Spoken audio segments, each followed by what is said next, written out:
Hey guys, and we are back with some more Kentucky Route Zero. Now, if this is the first time you're clicking on this video in this series, this is basically my interactive narrative game series. And that's basically, I am taking a college summer course called Interactive Narrative Games. We play a number of games every week, one or two, depending on what my professor has for us.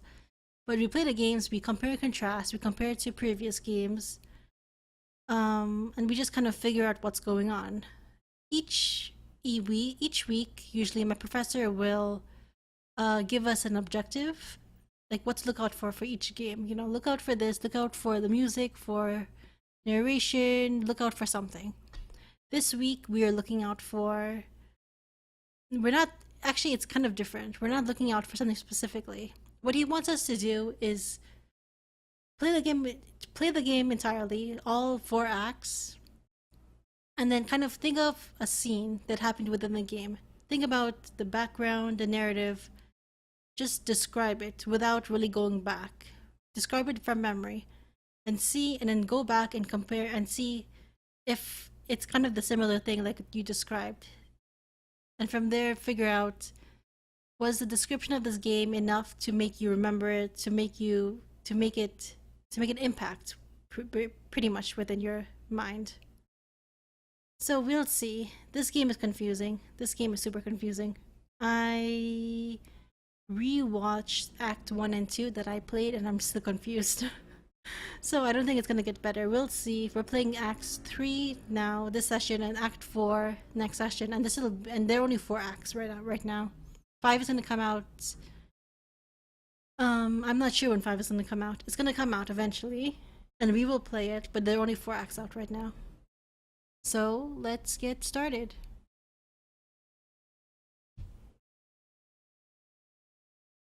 And hopefully this game gets less confusing and we don't have to drive as much or navigate our way around as much. But we are here. We just saw the doctor. He treated our leg, and that's where Act 2 ended.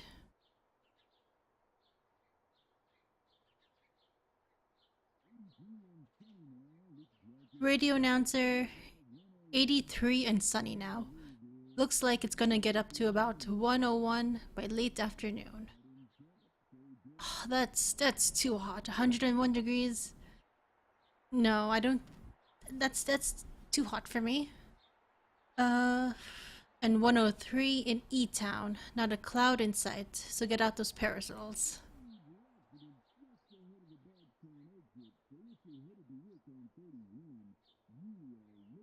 Okay. Because I hear something like, are you gonna stop talking now? Major accident just ahead. Also, maybe I should put the volume a bit up. I put it down.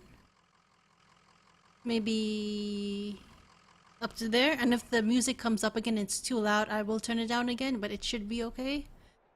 Major accident just ahead of the Bardstown exit. So if you're headed to work on 31, you're late. What's that? I forgot who Lizette is.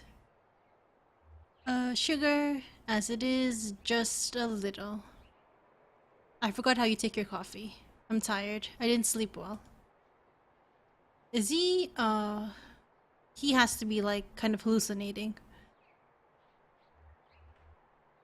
Those old horses of Ira's used to keep me up.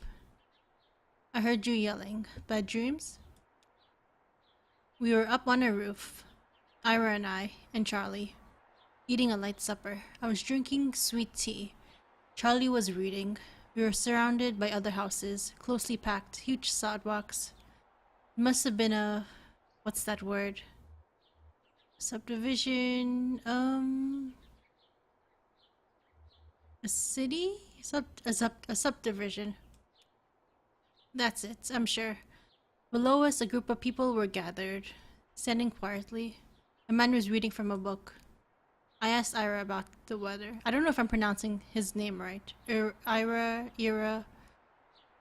I asked Ira about the weather. Would it rain on Tuesday or would the sun set? Something like that. He wouldn't answer me. Charlie stood up and Era told him to watch his step. And then I remembered. I woke up before I could stop him. Charlie was alone on that roof. I always told him to test each tile with a heel first. If it's a heel, you can kick it back and still put your toe on something solid when the tile slips. I remember. Your lesson. He just wanted to study his... what was it called? Aviation, astronomy. Astronomy? That's it. How could I forget? He didn't listen. It wasn't his fault. He didn't listen. He listened, but he didn't hear what you wanted him to. Charlie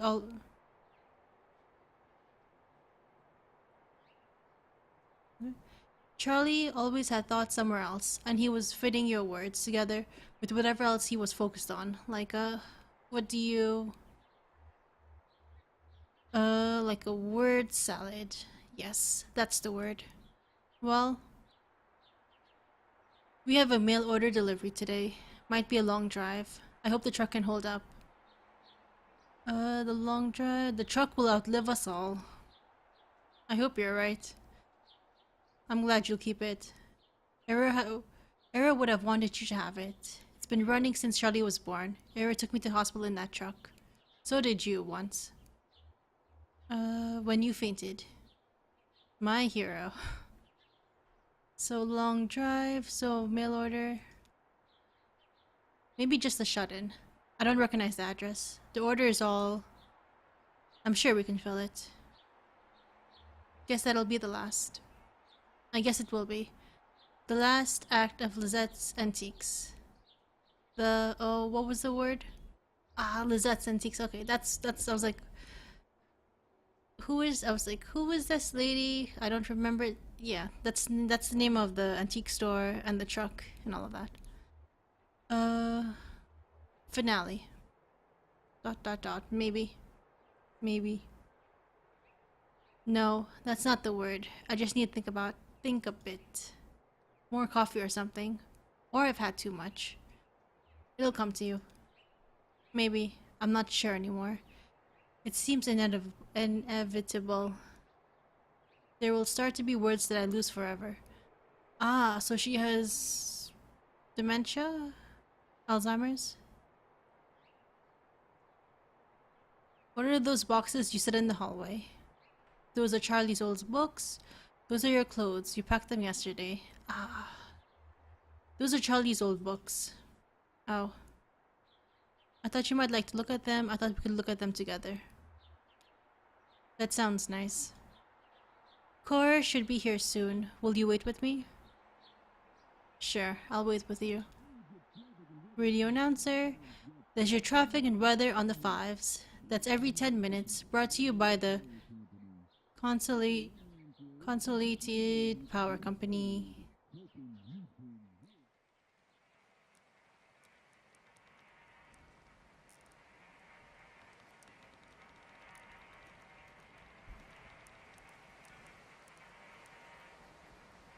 So he was having like a flashback, I guess. Oh, look at that leg.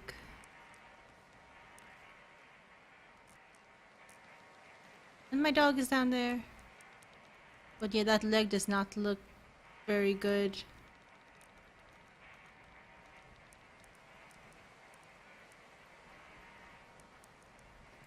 Dr. Truman. But that's only if you make a late payment on a follow-up visit. I think everything went well enough here that they'll only want to bill for... Oh, he's awake. How do you feel, old man? All fixed up?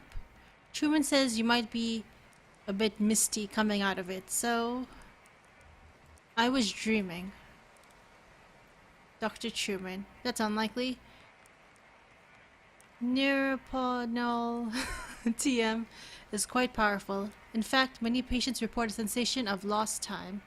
Do you feel like you lost time? I feel fine. Good. How about that leg? How's your leg feeling? Yeah, that's the important part. Conway shifts his leg a bit in the chair, testing it. Well? This isn't my leg. It seems better, but it wasn't worth it. It was the heat. The shingles were cracked in the sun, and one of them slipped out under his feet. Um, let's do that. Dot dot dot. Shingles, what are you talking about? Who slipped? Your thoughts and feelings are probably still a little nebulous from the...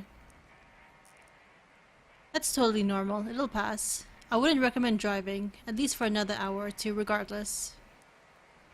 Thank you, doctor. I can drive. Conway stares remotely at his leg. Let's talk about a few things you should be aware of. Recovery, rehabilitation, and side effects. I should have plenty of resting time coming up soon. How long am I going to be recovering? Well, at your age, I want to be clear.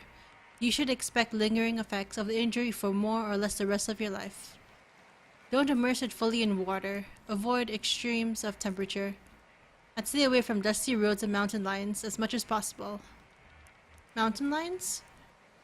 Good advice. Yeah, that's true. Best thing you can do is keep it clean and free of debris. What do I clean it with? Only clean your leg with a soft cloth, moistened with water or alcohol. You'll definitely want to avoid abrasive agents like detergents or other solvents. So, do you have any questions? Anything about the bill that doesn't make sense? I don't mean to rush you, but I have an early fishing trip. Tell him about the payment plan. Yeah, that's one of the, atypical clauses.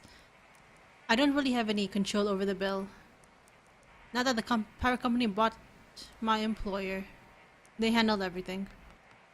So it all runs through your electricity bill now. That's why... Okay. That's super strange. So they basically, the dude amputated my leg and put in this thing.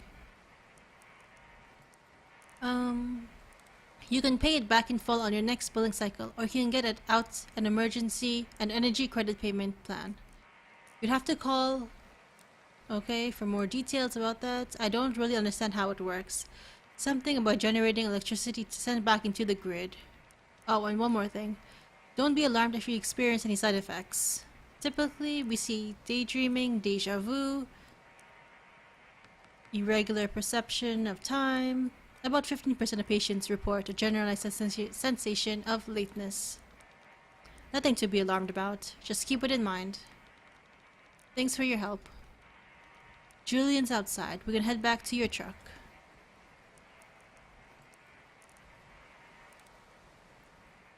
Okay. So that was... They amputated my leg, basically. Put in that... the electric thing? Electric type of leg thing. Yeah, because look. Yeah, that's totally weird.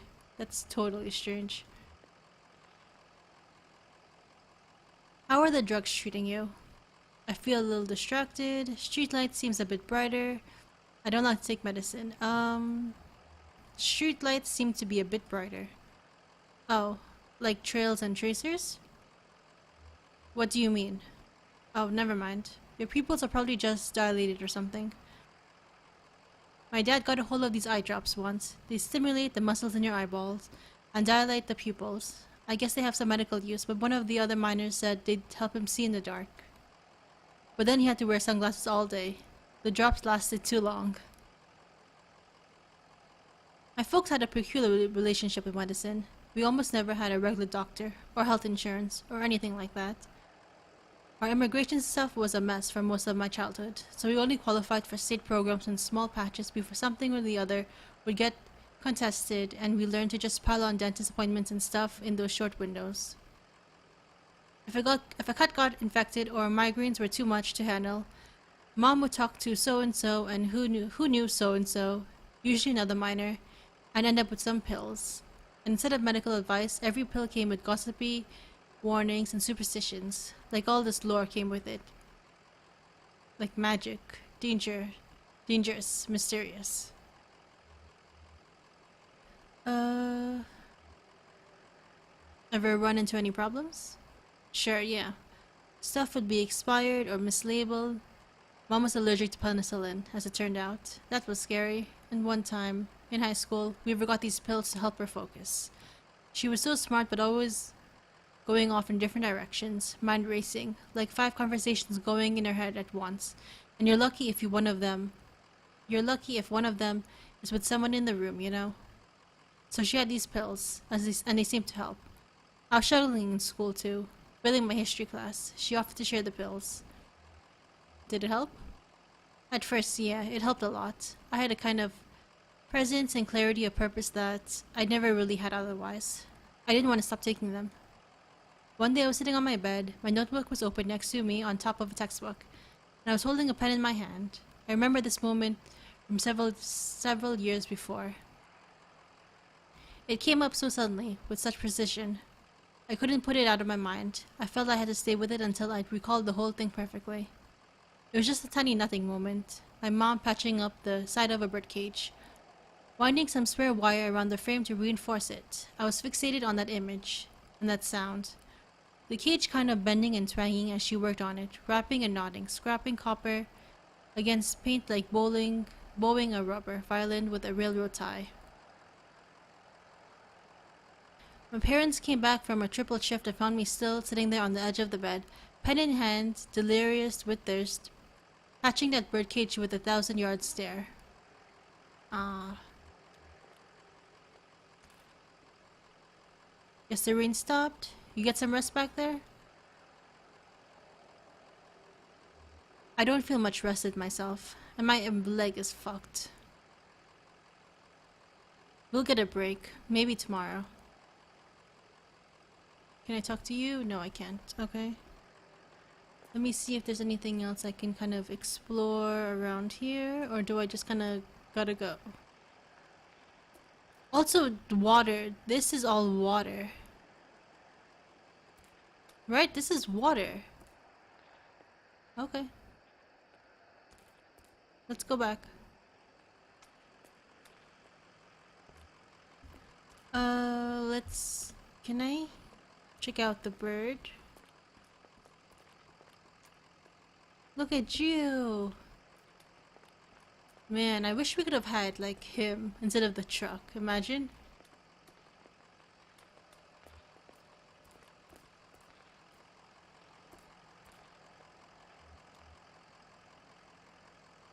So, what's the plan here?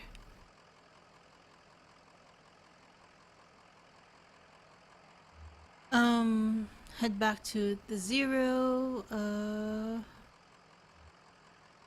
I could use a bite to eat.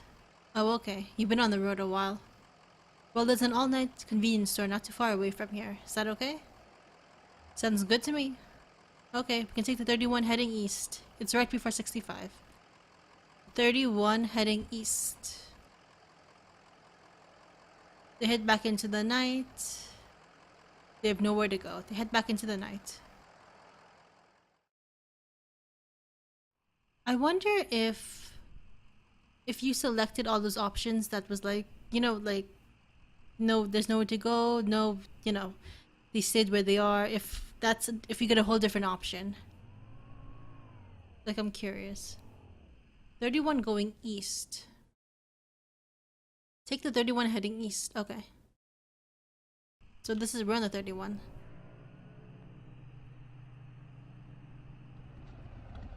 Come on. The truck's engine sputters and dies as Conway guides it carefully off the road next to a fallen tree. So... Okay, so if we have to walk... Act 2, that was quick. If we have to... I mean, scene 2. A tree. If we have to walk back, we might be in trouble because his leg...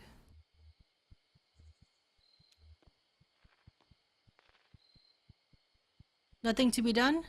Just won't start up again. Can you take a look at it? I guess I could poke around in there, but I don't know a damn thing about engines. Wait. Is this why you always leave your truck running? Lizette is up on a hill, so... First time it's just died like this. Well, where's the champagne? Anyway, do you know this area? Anyone around here that can give us a hand? Looks like a road crew's been out here. Hey, we should call someone. Do you know a good towing company?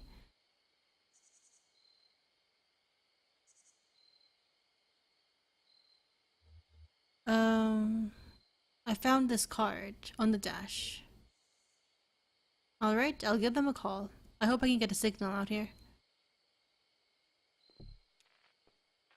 Can I talk to anyone else? Can I talk to you? No, I can't. Okay. Shannon speaks into a large brick cell phone held up to her ear. Hi, hello. We've got an old, I want to say, diesel old truck just stalled out. Sleepy. Did I wake you? Your card says open 23 hours a day. Inaudible, okay. Inquisitive. Yeah, that's why I'm calling. Exactly, that's all. Apologetic. No, it's okay. We just need to get to an auto shop and get this taken care of. So this is really, because I'm controlling the phone now. So that's you really. It's not you don't stick to one certain story or person. So that's something that's different between all the games we played. Because it's always been first person. We just control a single person. You know, it's always been in Gone Home. It was the sister, the older sister of. In Firewatch, it was Henry. In Dear Esther, it was Paul, or the person I think is Paul, the narrator. And in Walden, it was I don't remember his name. I don't remember. I think it's Henry also, maybe. And Stanley was Stanley. Oh, these are all spoilers. If you're clicking this for the okay, sorry about that. My thing kind of the game kind of exited out of itself for some reason. Strange, but yeah, as I was saying, this is we haven't played in third person before in a game in the games we've played so far for this series. And we've never really controlled anyone other than ourselves. So this is kind of a cool thing that we have. Uh concerned. Uh thanks for the offer, but we really just need a tow is all. Neighborly.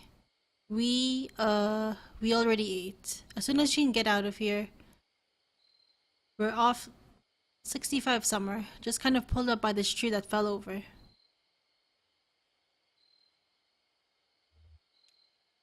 That's actually a pretty accurate description of it, yeah. Hanging over the power lines, just like that. Did you see it go down?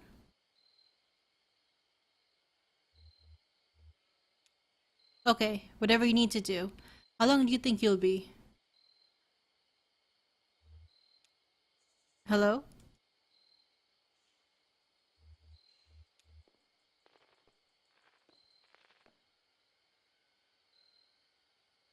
Are you bored? Are you? Yeah, most of the time. Let's play a game. What would you like to play? We can tell the future with this little tree branch. It's pretty easy. We just break off all the little sticks on each section and count through the different things that could happen. Okay, what should we ask? It should be about you. I can't do both the counting out and the questions. Uh, how will I travel in the future? How will I travel in the future? Ezra snaps the smaller branches away one at a time, counting out possibilities. Motorbike, motorboat, horseback, hearse, old truck, new truck. These other branches are too bare. Don't worry about it too much. It's just a bunch of sticks.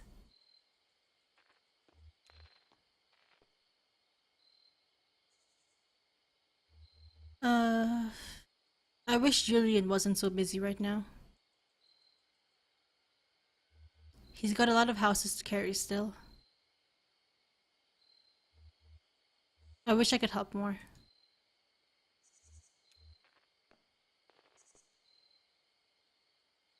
think they're on their way. Guess we have some time to kill. We could look over the road map again. I've stared at this thing too long already. Where'd you get that old map anyway? It's always just been in the truck. Huh. So someone must have grabbed it at a gas station somewhere along the line. Or maybe they threw it in the glove box at the dealership. When my parents bought their first car here, it came with a map. I used to sit in the back and pore over it. Aunt saw me looking at it, I guess, and a few days later she gave me a map she bought from Colombia. It looked almost hand-painted, deep, vibrant colors, and rough borderlines like anxious brushstrokes. Really pretty. I'd slowly trace the coastline with my finger, like I was walking on the beach and say, "Here, we'll swim here, we'll start a fire. Here, we'll find a cave in the cliff face and go live among the bats for a while." I think I'll go take a look at that radio of yours. Maybe I can get it going again. No point just standing here. Standing around.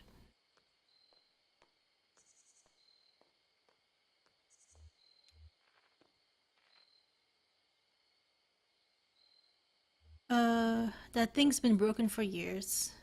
So, we'll get to find out what station you had it tuned to when it went out.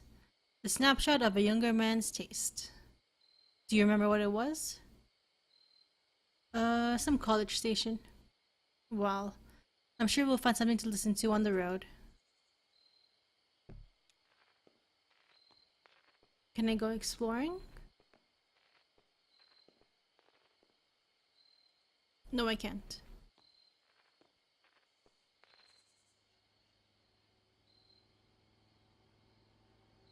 Something's coming.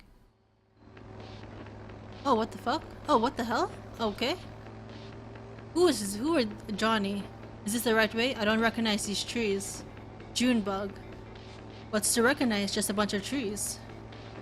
Just... the trees are so quiet. Oh, he has the same color hair as me. Just the trees are so quiet, right? Usually you'd hear birds, wind, a squirrel or something. Turn your ears down and focus on the road. Yeah, you're right. Maybe I'm a little bored. I'll work some chord progressions in my head for a while or something.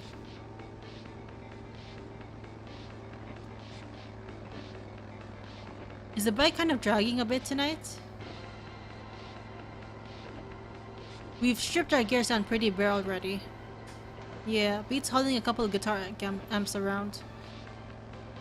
I wonder if that's the person that we remember in the beginning. We put $1 or $2 in his whiskey and he gave it back to us. I wonder if this is the dude. I look cute. I look good with a guitar. It's true. I guess you think I look good standing there with an amplifier under each arm, grinding my gears smooth. Just my type.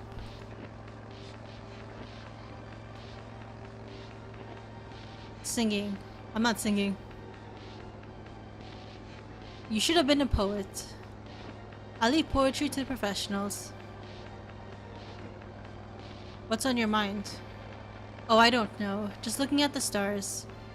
Hope we get there soon. Never been this late. Which star is your favorite? That little one in the corner.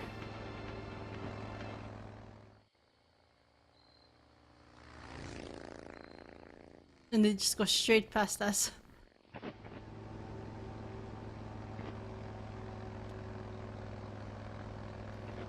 They look like they could use some help. You're going to fix it up for them, Johnny? Oh, I don't know. A wrench from a cattle prod. I thought maybe you... I guess it's up to some good Samaritan. Okay, we'll help them.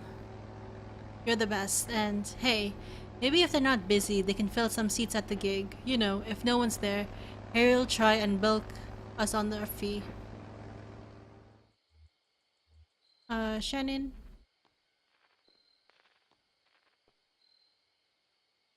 Maniacs.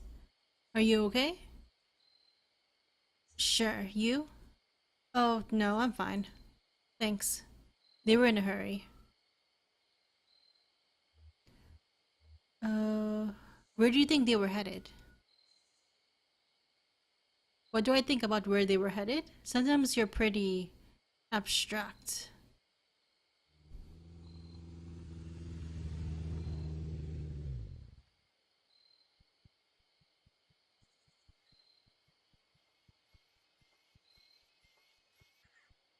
You're not gonna go pet my dog? To Johnny. Junebug to Johnny. Stay here. To Ezra. Careful. He's wicked with strangers. Johnny. Ha, you. Uh, who are we gonna use? Uh, you here to clear the trees? Hear that, Cricket? We better get the chainsaw out. Who'll pay to gas it up? That's a good question. These folks seem to have a certain handle on the situation. So... maybe they're contractors. Sure, something like that. Listen, we got two questions for you folks. What kind of people do you take us for? I mean, how do we strike you? Ezra. Probably from space. I always said you fell from heaven, ma'am. To Johnny. Otherworldly. It's unmistakable. Now here's another question for you. Do you like music? Do you like music?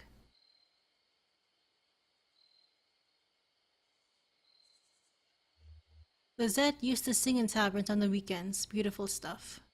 Of course you do. Say, they should come to our gig. What an idea. Uh... We're just trying to get back on the zero. The zero? Is that a fact? The zero? Hush. You folks are in luck. I happen to know just where you're going, and I'm happy to lead you there. We've been down there many a time, riding this baby. The sloth on wheels, the vicious cycle. That's what we call our bike. We call it the vicious cycle. Pretty tough, huh? Only it's just... See, we have a regular booking tonight, and, well, we're running late. Very late. That's what I told them. Now the old man who runs this venue, Harry, is a notorious withholder. And if we don't get a few bodies in the crowd, well, he'll go all penny pinching on us. Just a short set. We only have one song prepared.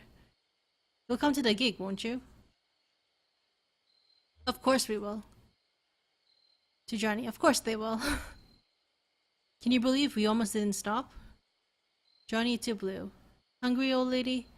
I think I got a crust in the sidecar here. But Johnny here saw if you folks were in trouble. Well, it's all said and done. We stopped. That's all that matters. Our gig's at an old tavern called the Lower Depths.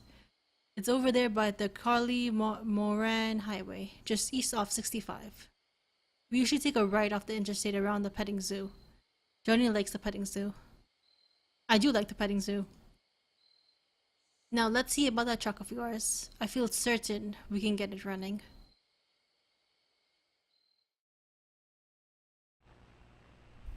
So petting zoo. So 65, they said. Can we quickly do this? Just a tiny booth in the middle of a lot that must have once been an active gas station. The light in the booth is on. Approach your window. The inside of the booth is big enough for a card table, 2 chairs, and a few plastic crates filled with snacks and warm Coke. Drive away. Never mind. Let me... take a right off 65 around the petting zoo. Okay. 65. Take a right.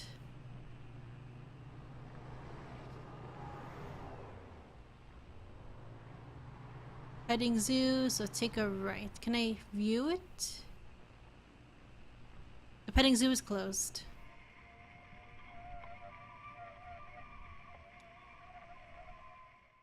Oh, that's cool. Those two things kind of like they locked into each other.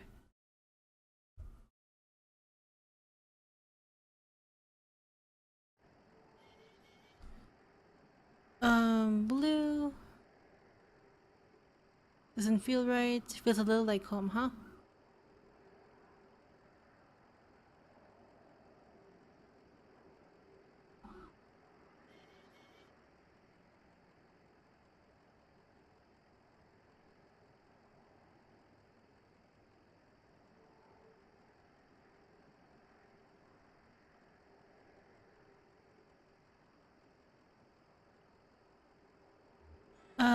Feels a little like home, huh?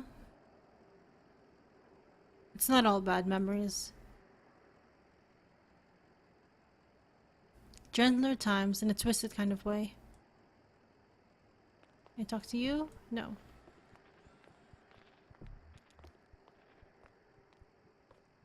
Kind of late. Are you sure they're open?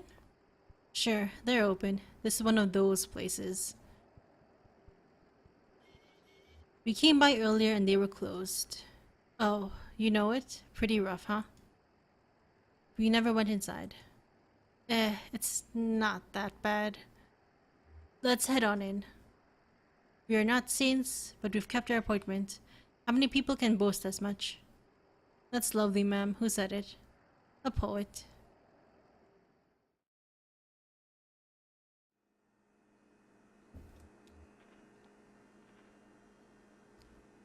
I hate to say it, but the cupboard is bare. Have some vision, Cricket. We've got 1, 2, 4 Patreons. Harry doesn't count. Well, we've done more with less.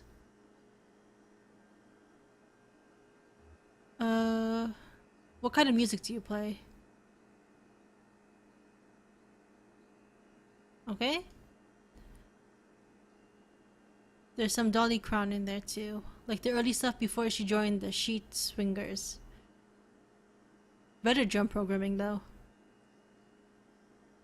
Whisper Wave. Got it. I think he gets it, ma'am. Oh, he gets it.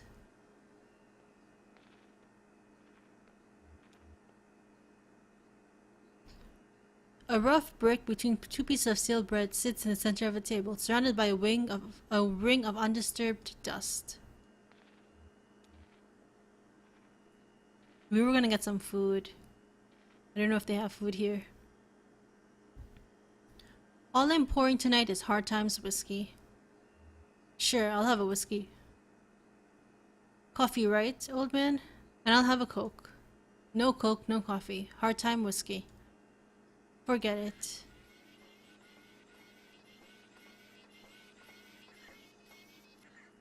What was that?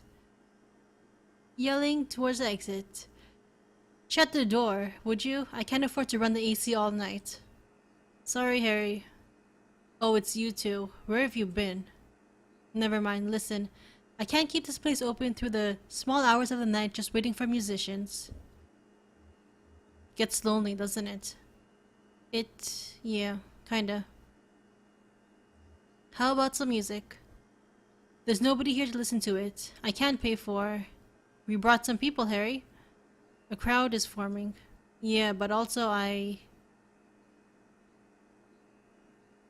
don't you trust me, Harry? Well, sure I trust you, Junebug. But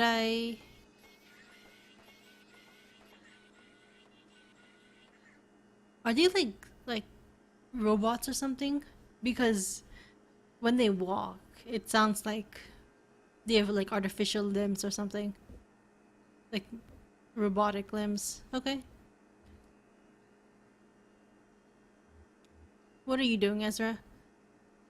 Ezra flips eagerly through the jukebox's catalog of songs. What do you think? I don't know how to play this game.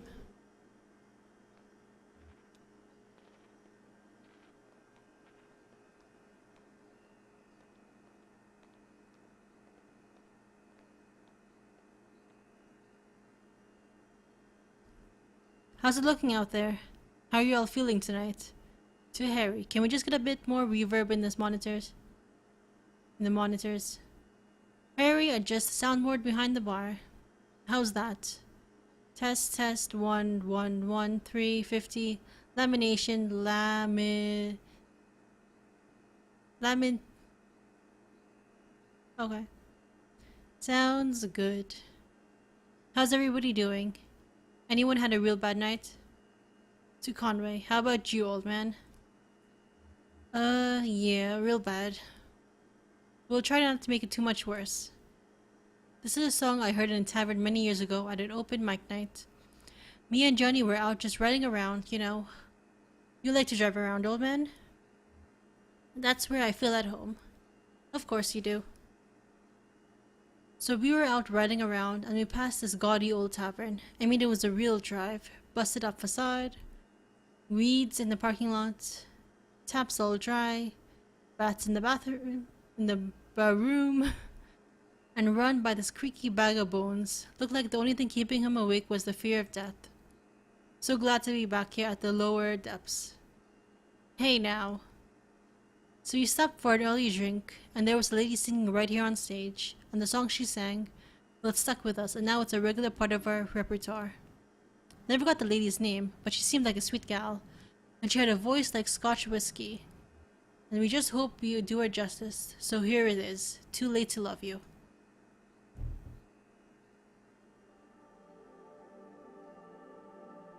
I'm not singing, by the way.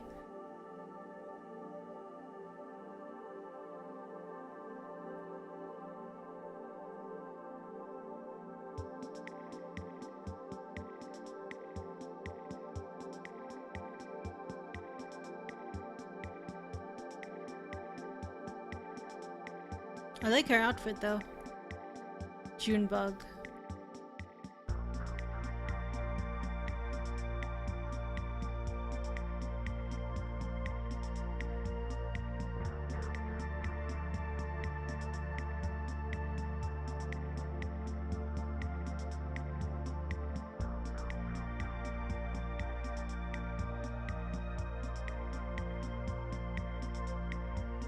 Oh, I have to choose, okay.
Okay.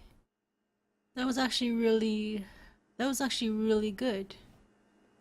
And that was cool. I keep getting like, I guess it's a nice surprise that we have so many options to control so many people when in the previous games we've only controlled a single person. Because we had options to pick what she sang as well. And so that's definitely different. Well, hope you liked it. Kind of sad, isn't it? Kind of. Listen, we appreciate you folks sticking around for the show. There's nothing more wretched than playing sad songs to an empty room. We just gotta get our fee from Harry, and then we'll get you headed to the 0.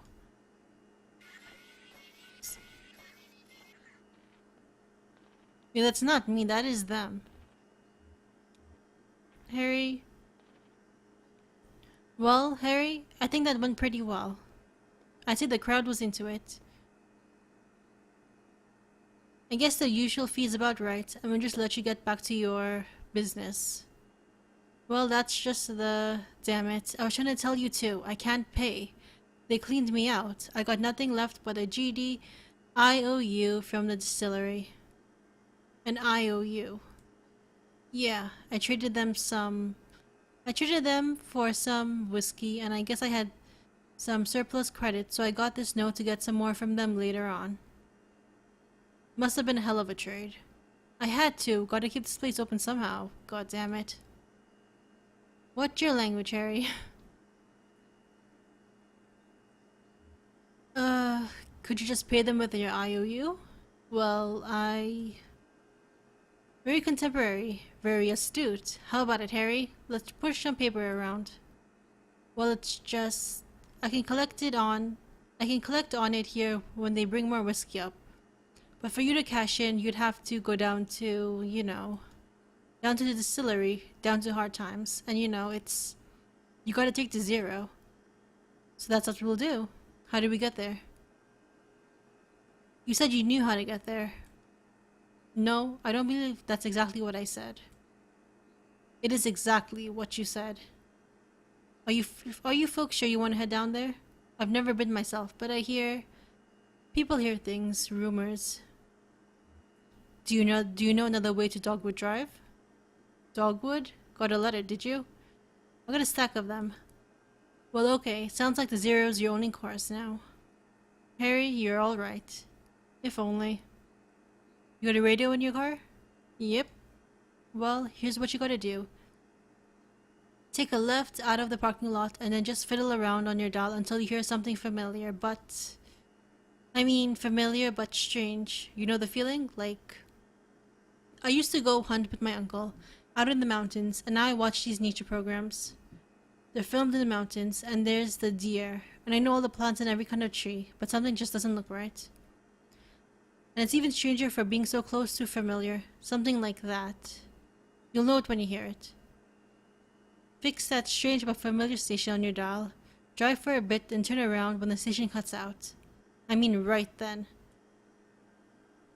Hope you folks find what you're looking for. Eventually. Always a pleasure, Harry. Isn't it? So we're gonna do this shit again. Going, and then going back, and then turning, and then like the crystal. Crystal was go forward, follow the crystal, and then... okay. He said go left. Hold on. Drive for a while until the station cuts out. Okay. Can I...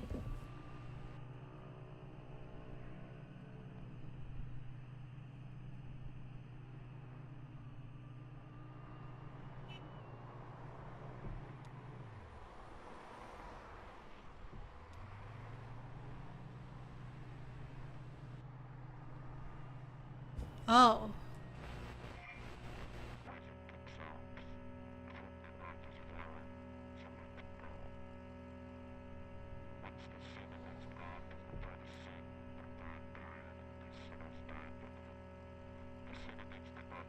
Let's keep scanning. He said we'd know it when we heard it.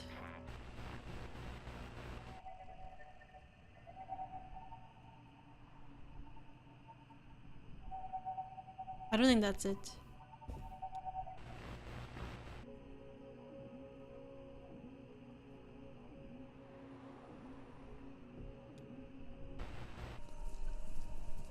What's this station? I've never heard this before. Sounds like horses? Horses running? A race? Lizette and Ira had some horses years back. Yeah? I've always been a little afraid of them. They're so big and, I don't know. You look in their eyes and they're almost human. Like they're human and animal at the same time, since they've been domesticated so long, I guess. Well, that fits familiar and but strange for me. Harry said we just drive until it cuts out?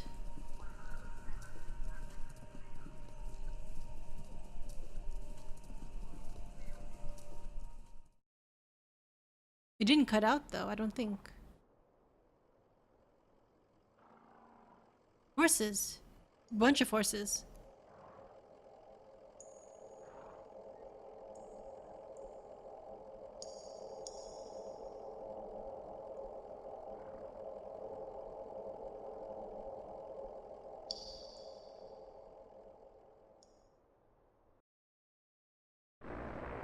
The horses. Really? Now we're doing this?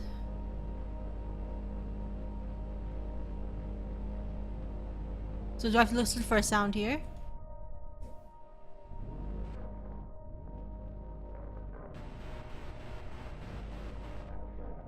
Hall of the Mountain King.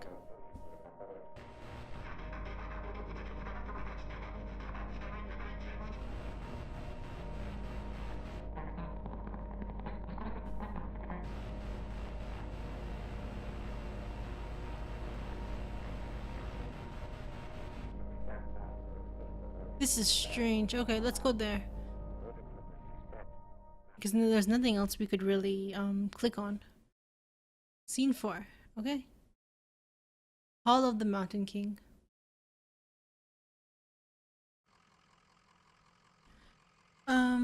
Blue? Hey pup, what's going on? What do you suppose happened here? Some kind of storm washed it away?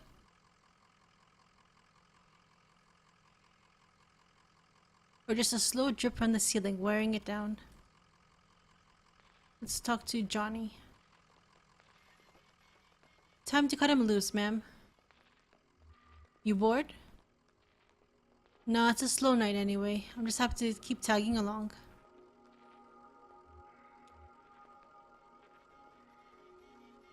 A loop of decayed rope is coiled on the banister. Some rotted sections have been smoothed over with a fine dust. Better to control this with my keyboard. I've been controlling it, trying to control it with my mouse alone, but to get sometimes it's easier just to go back and forth with the keyboard. Broken computer monitors are heaped precariously among the rocks.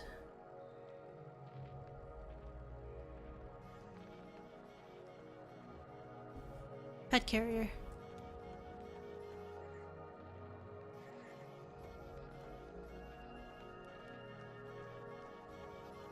A pet carrier for a cat or small dog has been left by the path. Oh, there's a fire. Calcified rag wadded in the corner may once have been a blanket.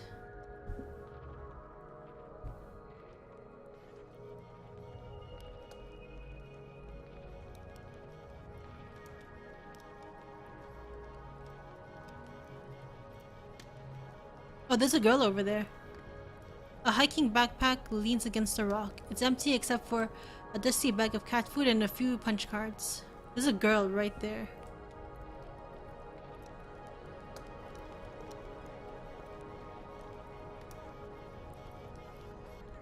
A pile of discarded electronics burns steadily in the center of the chamber. Amy. Did you cause the fire? Oh. It's triangles within triangles down here. Shifting, intersecting, overlaying. Isn't it romantic? Let's see.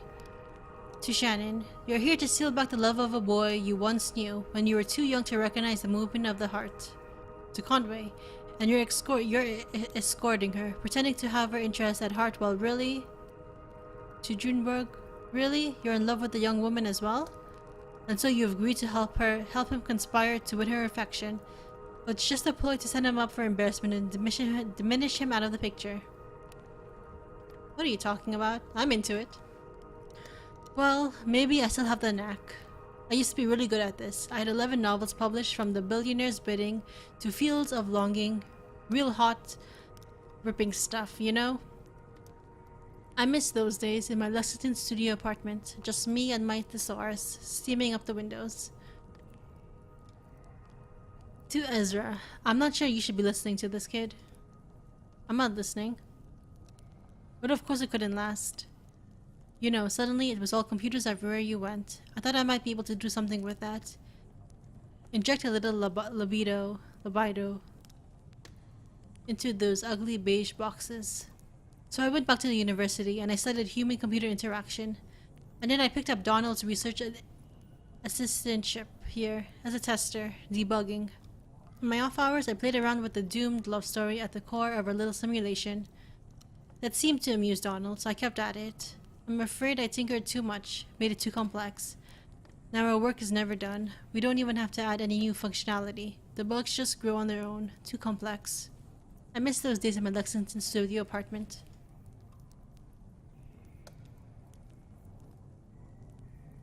A pile of discarded electronics burned steadily in the center of the chamber. Is he alive, old man, or... Okay, he's alive. He's alive. He's not dead. Donald puffs an old smoldering pipe while half mumbling, half singing an old country tune. I'm not singing that. Oh, who are you? Sorry, did we startle you? I might say you did. I thought you might be one of them. Oh, no, you can't be. We've been patching all their spy holes. We keep the lights dim and the motors running softly. And we route the smoke out through... That is... What were we talking about? What's that computer over there? Looks pretty vintage. We're a bit lost, actually. Ah, you came from the road. The zero. No, you should stay off that road. Not safe. Bizarre. You'll never get anywhere. It just brings you right back here. So that curl thing, that's like strange that we encountered with the crystal and all of that, that's the zero. Okay.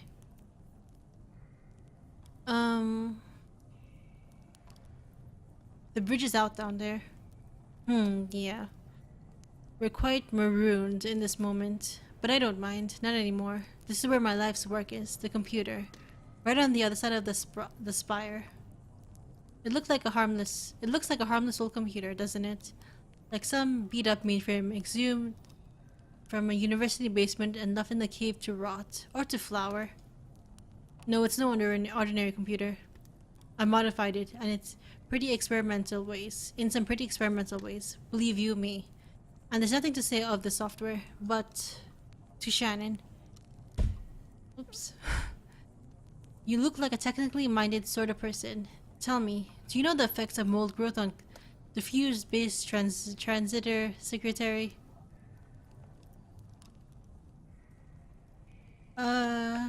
Sounds like it would short circuit. Certainly. Not all of it. Some moldy filaments are more or less conductive than others, and it grows in non-linear chaotic patterns. We can guide it a bit through a simple application of classical horticulture, but we can't produce specific results, only tendencies. Thwarted and feeble, we hammer on this keyboard. My name is Reason, King of Kings. But we are mere gardeners in the ruins. Our keystrokes echo off into the tunnels. Boundless and bare, the caves stretch far away. We are too late, always too late. What? Did you say something? You were about to tell us about the software. Oh, the software. My life's work. Xanadu. You've heard of it? Perhaps you wrote about it in a journal. It's been years since I published anything. Xanadu has evolved significantly since I explained its data structure in my article, Literary Multitudes. Hypertextual narratives as post-structural witness. Evolved. And then deteriorated. Donald sighs dramatically and takes a puff from his pipe. I'm afraid you are too late. fellow hypertext enthusiast. I cannot pronounce words, I am sorry. As the mold accumulated on the secretary, Xanadu blossomed for a moment into something holy and enchanted. Then all the charm was broken. Do you have any idea what it's like to spend your life building something and then sit powerlessly as your work declines into ruin?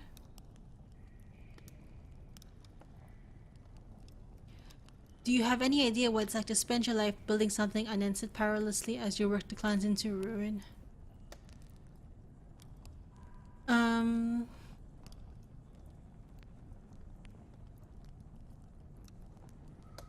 I drive deliveries for a small antique shop and we're closing down.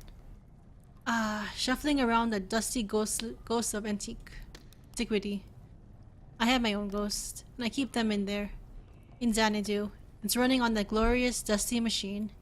Take a look if you like. Too late to do anything but smoke and reminisce. Anyway, far too late to do anything. Andrew. Lots of people here. I think he might be the last. I don't think there's anyone else around here. Andrew, do you know that when I first... No, I mean, if this cave were larger, could it... No, I'm getting ahead of myself. I've got it. How would you categorize this space? The one we're standing in now. It's a mess. A catastrophe. Or the site of some ancient catastrophe. Anyway, sure, the evidence is all around us. The shadow makes it hard to tell how big it is. Sure, that's... But they're not just shadows, right? I mean, they could be their projections. Or maybe their anatomies? How's that? Can you tell where we are now, surrounded by creeping anatomies? Close your eyes. Will you close your eyes? Okay. Good. Now... You're standing at the top of a rocky peak. A tongue of flame licks the shadowy anatomies of... Where are we?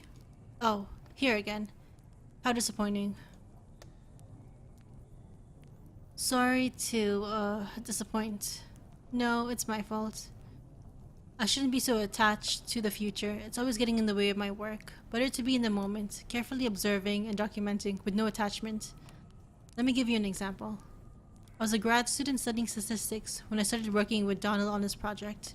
He said we needed someone with a more analytical mind to do the descriptive writing. Someone who would appreciate the cave descriptions as real labor, instead of taking their voice for granted. Donald warned me it'd be long hours of typing painstakingly detailed descriptions into the computer. And I put in the hours. Believe me, I put in the hours. I described every facet of this cave in such detail that sometimes I don't know if I'm reading or looking, writing or exploring. Often in the dark and lonely moments, I worry that in my sleep I've transcribed rooms from my dreams into the system. How would we know? They could only be entered with precise, fateful detail. That's all I know how to write. And all I dream about is caves. I only dream of caves.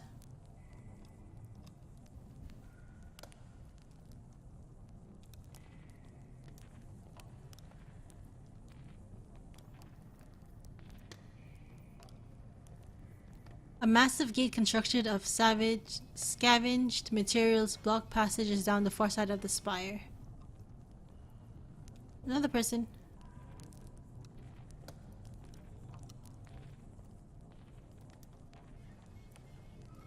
Roberta. The kingdom is in peril. Roberta laughs. Well, what else is new? Where's the kingdom? You're in the throne room. There are 3 legendary treasures hidden throughout the castle that will restore these ruins to their former glory. What do they look like? She's messing with you, kid. Roberta laughs. Enchanted jewelry, talismans, a magic mirror that prevents the future, a magic shield that protects the bearer from age, a magical chest that's always filled with... I never went to the university. I was an independent scholar. It means I took to these public libraries like a beachcomber. I studied fairy tales. And then I came to work for Donald. I paid the bills. Rubbed leathering elbows with academics. Scraped black mold from cave walls. Finally, now I carry the firewood into the kingdom is in peril.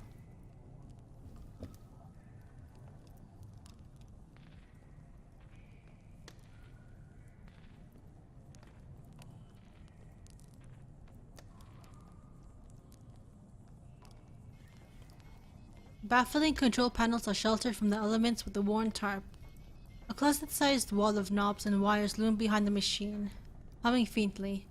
Electric typewriter is the only easily recognizable component.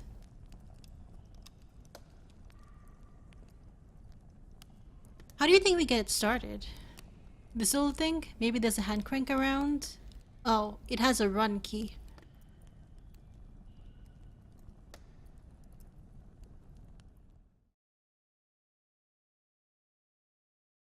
Scene 5. Xanadu.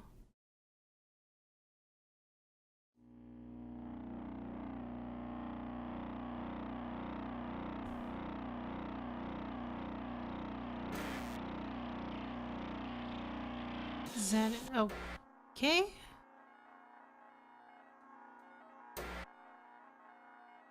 A den of Argo.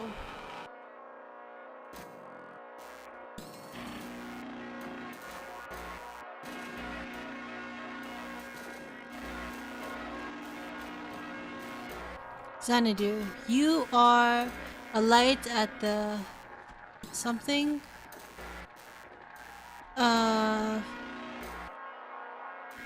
Is a something mall. Ah, this thing is in rough shape. Do these switches do anything? Let me put the volume a little bit down.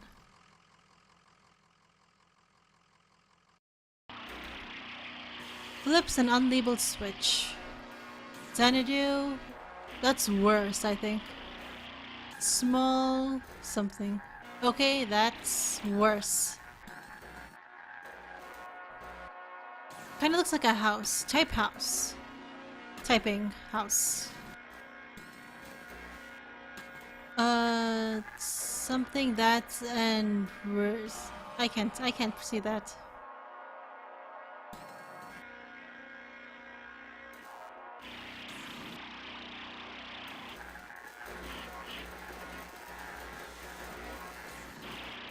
You're in B quilt east west ass road, maybe GROW. Okay, here everywhere. Orphan, Lula, the computer, crying on their backs. Lula, that everything something. Did that say Lula?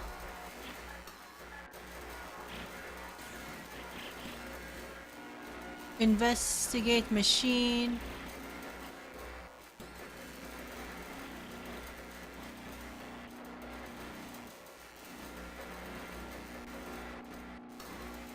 You... I can't tell what she's saying. Oh, I have my portable... This... Okay. Old systems like this can build up a remnant magnetic field that sort of warps everything along whatever pattern it's settled into, you know? This clears up by suddenly shaking the magnet field around until it's uniform again. That's how I like to think of it anyway. Like shaking a snow globe. Worth a shot.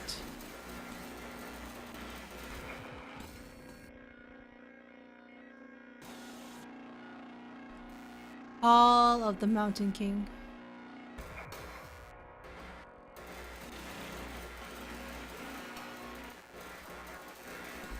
May have be something cave. Well, okay. I see something.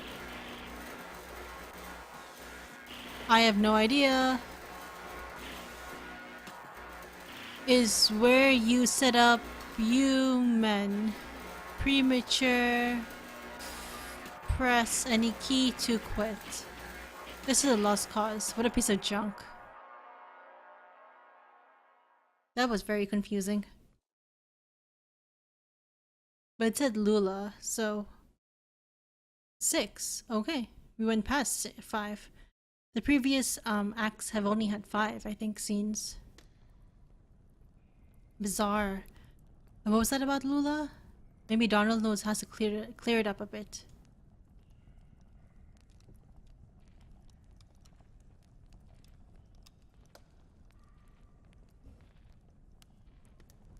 Yeah, that was really strange. I could barely make out any words. But it said Lula, so that's something we recognize.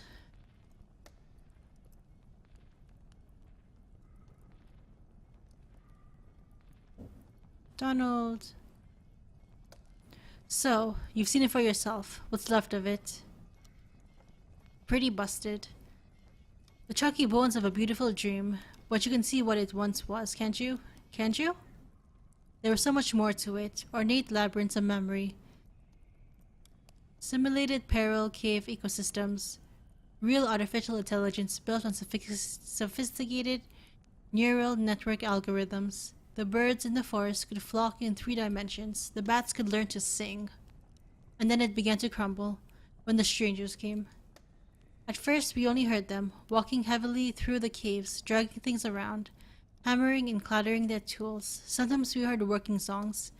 They were close enough to make out real voices, just their echoes cascading wordlessly in the tunnels. Then we got a glimpse of one. What did they look like? They look like... No, it's too horrible. I shouldn't be telling you about this. They're dangerous. They're strange. I should have never tried to outwit them. They were always too much for me, but it's too late now. If I listen to Lula, Lula? Lula Chamberlain? Yes, of course. Oh, do you know her? We're looking for her now. No, she's gone now. She left. We built this together, did you know? Lula, Joseph, and I. Lula is gone from here, but... Donald points across the cave with his pipe. Still in there. In Xanadu. I don't know where Lula is now, or how to get there from here. Or how to unwind the damn Tangle Highway. But Xanadu, before it ruins, was faultless as an oracle. A shrine to perfect simulation. Until... But maybe? Those weird interloopers destroyed my Xanadu. Perhaps they know how to fix it. It may be dangerous. I've spent many eager seconds to negotiate with them to repair my masterpiece. Back there, that tunnel. Push back the vines. Crawl out into the darkness. Watch your step. After a while, you'll feel the terrain change beneath your hands and knees. From rocks to crystals and then to mud. And then you'll be out. That's where the strangers come from. Now leave me alone. I still have a bit of mold in my pipe and a few dreams left.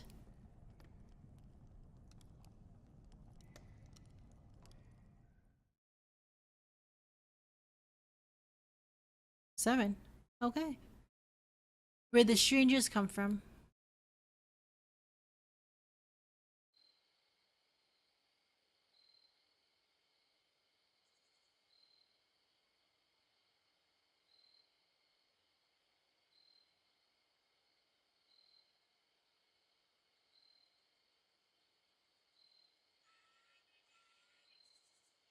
You can hear June and Johnny walking.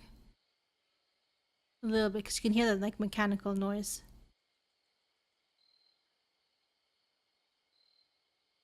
Oh, can I? Okay, I was like, am I gonna move or like, okay. I had to move them out. Well, this can't be right. Looks like an old church. Worth a look inside. I guess. I want to stay outside. Why? I think I saw a lizard. I'll stay with him. Okay, we'll make it quick. Oh, so many things. Okay, June. Find any lizards? I wasn't really looking. Nice cover story, kid. Is that guy your boyfriend? Nah, what's a boyfriend anyway? It's a word people use because everyone else does. Doesn't mean anything to me. He's my cricket. See, it means something. It's specific. I want to be specific. I think you are. It's the middle of the night, and here you are in a graveyard. Any other kid your age would be in bed. You've just got to make choices and own them. You think I was born this foxy? I came off the assembly line about a half foot shorter, and all gray, no eyes. They were going to have us cleaning out the old mine. Doesn't matter what you look like under all the rock and water. A bunch of gray shadows shoveling and hammering invisibly at the walls, draining the tunnels. Johnny found some gear, an old tape player. We hid away in an underwater cave and listened to it over and over. I knew we weren't minors. We slipped out onto the road, just these two featureless shadows, and ever since that night we've been detailing, coloring in, specifying. I feel more like myself every day.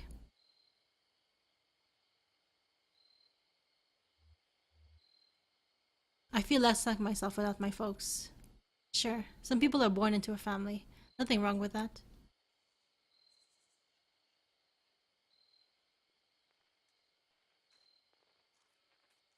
I couldn't look at the headstones. There you are. What you find in there? It wasn't. Hey, what's going on? You look flushed, old man. It doesn't matter.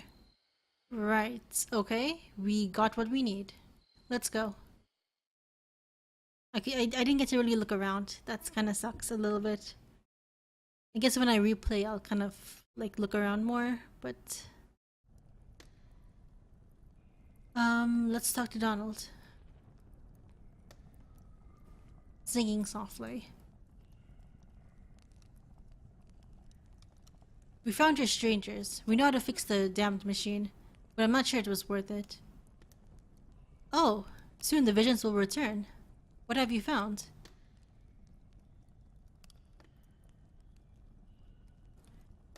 Um,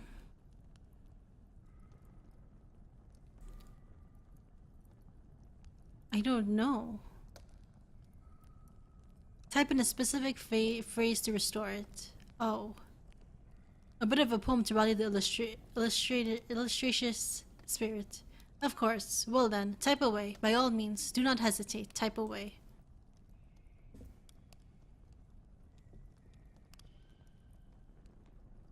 I don't know what unplugging it would have done.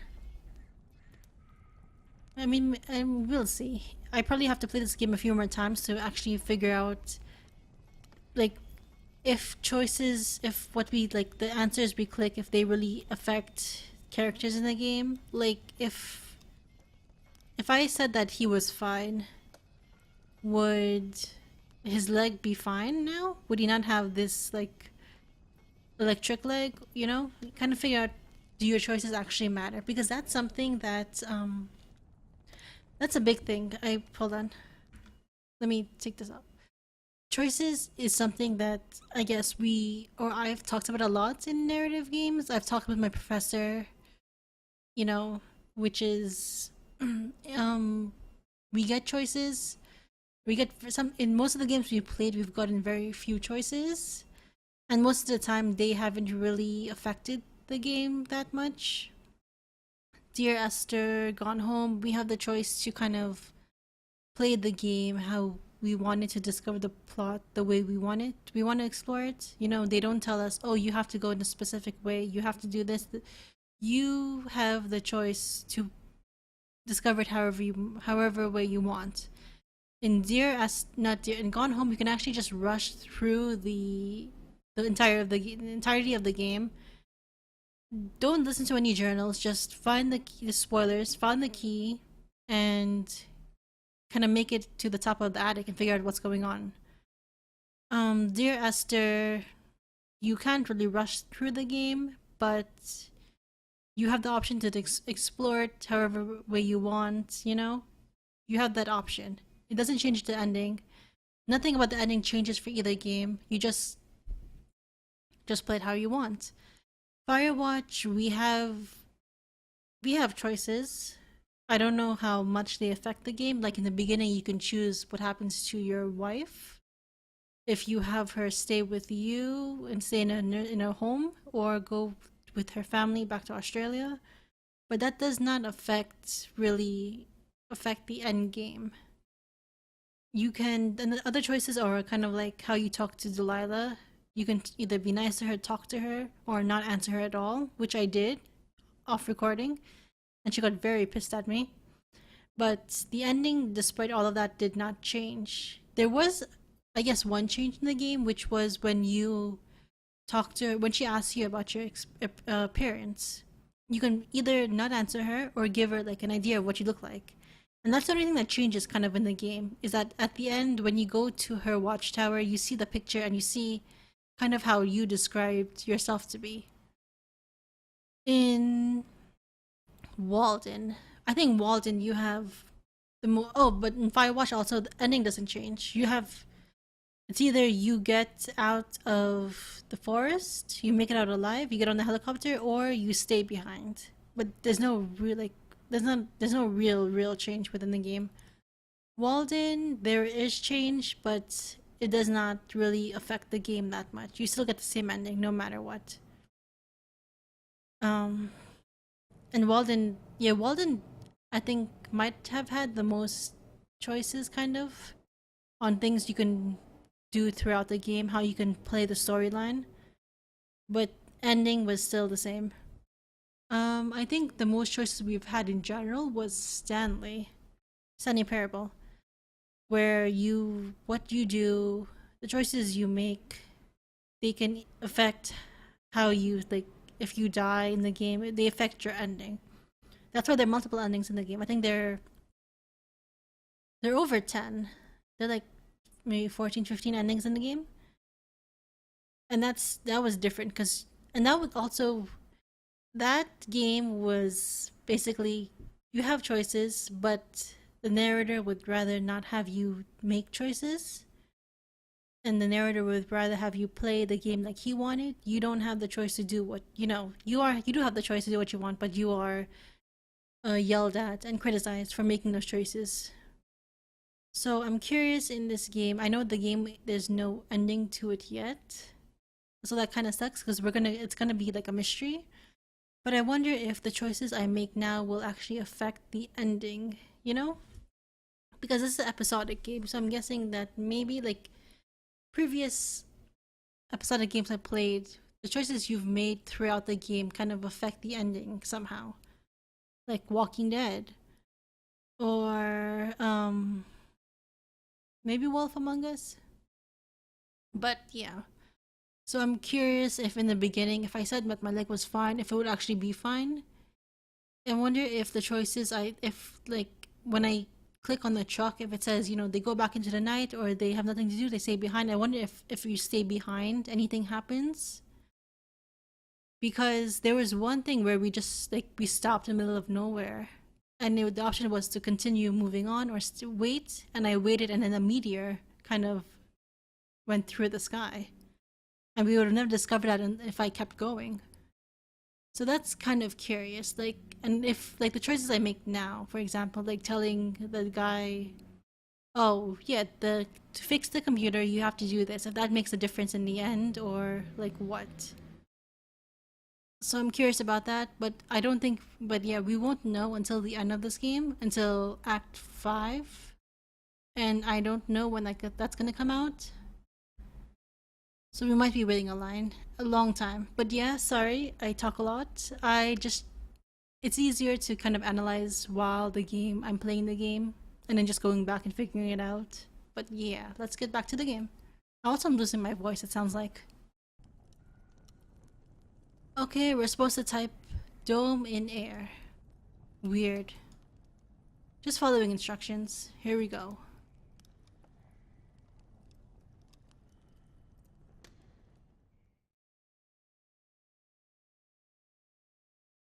Wow, there are so many scenes in this compared to Act 1 and 2.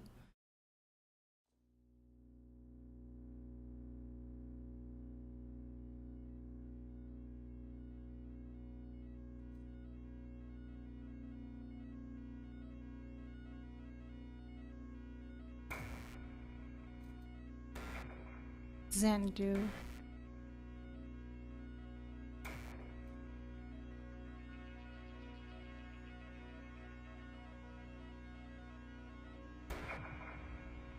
At the end... At end of road.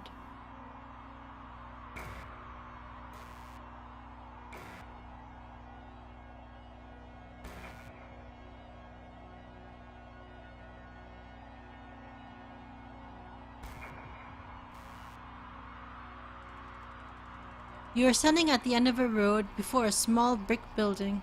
Around you is a forest. Check out the building. Typing enter building. Inside building. I wonder if this does like...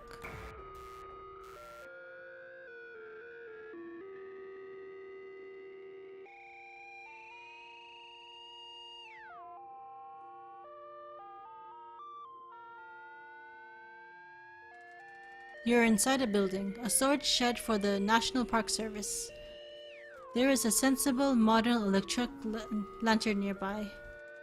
Get the lantern. Get the lantern. Taken. Typing exit building. Enter forest. That's not something you can enter. Just type a direction. North. In forest.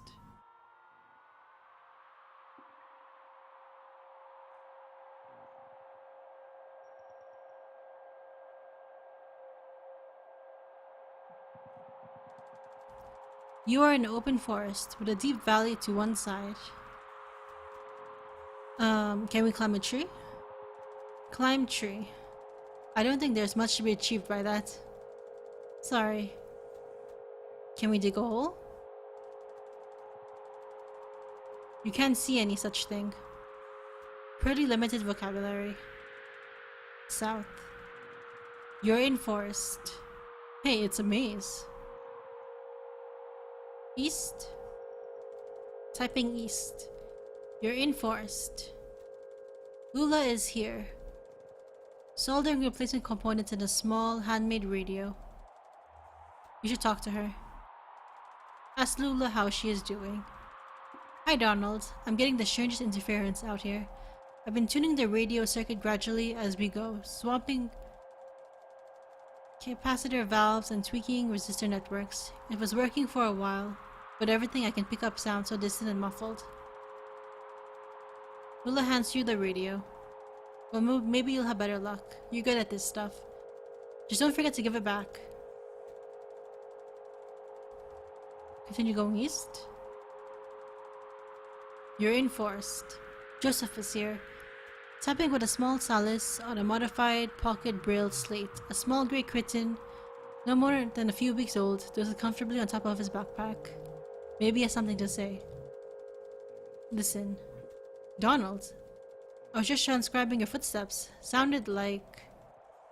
Joseph runs his finger along the index card he's been tapping on, from right to left. Long, weary song. Is he singing? I've been noting down the sounds of the forest, with an ear for speech, and an inborn filter for poetry, I suppose, so maybe it's me being melancholy after all. I'm eager to see what the poetic subsystem makes of these punch cards.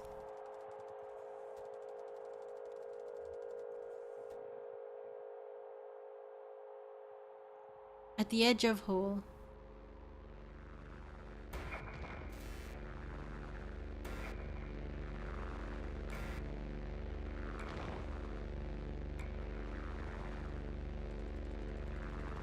You are at the edge of a massive hole. The dirt gives way to rock as the ground sinks into darkness. The computer tied to your upper back slickens with sweat in the afternoon sun. The rope slung around your shoulders has slipped under the strap of your backpack, digging uncomfortably against your collarbone.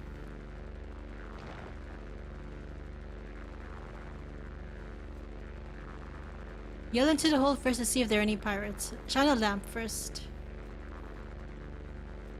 Your lamp is now on. Shine lamp in hole. The lamplight only reaches a few yards down the hole, but the rock is coated in a slimy black mold. You can tell that the walls are too slick to climb safely without assistance. Yell into the hole first. Yell. I only understood you as far as wanting to yell. Yell, any pirates down there? No response. Sorry, kid. You're batting 0 today. At least we know there's no pirates. Tie a rope to a tree. The rope is tied snugly to a tree trunk. Typing down. Your feet slip a few times on the slimy rock, but you remain stable. Lula and Joseph descend carefully after you.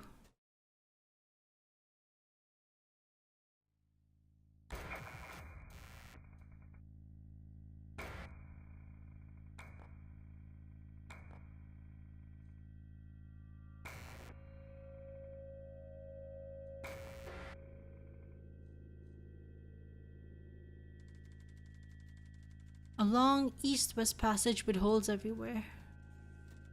Joseph and Lula remove the computer equipment they are carrying on their backs and begin setting up. That's the last trip, so everything's down here now. Say something back. You make an awkward joke. Don't be so morbid. Lula looks pensive. Ask her about the cave. Ask Lula about cave. Having second thoughts? I don't blame you. It's unsettling down here. Weird acoustics. Earlier, as we were climbing down, I thought I heard voices for a moment. Or not voices themselves, but the echoes of voices, singing. Some kind of eerie, tuneless working song. I'm glad I'm not down here alone. Ask Lula where the treasure is. If we knew that, we wouldn't have to set up down here. I know you think this environment will help our project. Get us in touch with a deep romantic reverence for some kind of profound natural spookiness, but it's more comfortable in our lab. University picked the worst time to cut our funding. Typical institutional stinginess and academic politics. I mean, I felt like we were getting really close to something. Anyway, I don't know if it's sustainable down here. You know, to live and work here, together. Joseph looks uncomfortable. Jealous. Hey Donald, can you help me, wire up those generators? I'll assemble a synthesizer, but I could use some help with the serial interface if you have time. You hear an unfamiliar echo from the tunnel to the east. Maybe if we help Luna, she'll have more to tell us. Help Lula. Thanks, Donald. I can never remember which color goes to which pin. Lula begins unpacking a box of wires and terminals. Do you think there are paintings down here? Cave paintings, I mean? Maybe some old pottery shards from when the world was young and early men and women huddled in these caves too. Do you know, I think cultural fossils are the saddest fossils. Sadder than animals' remains, I mean.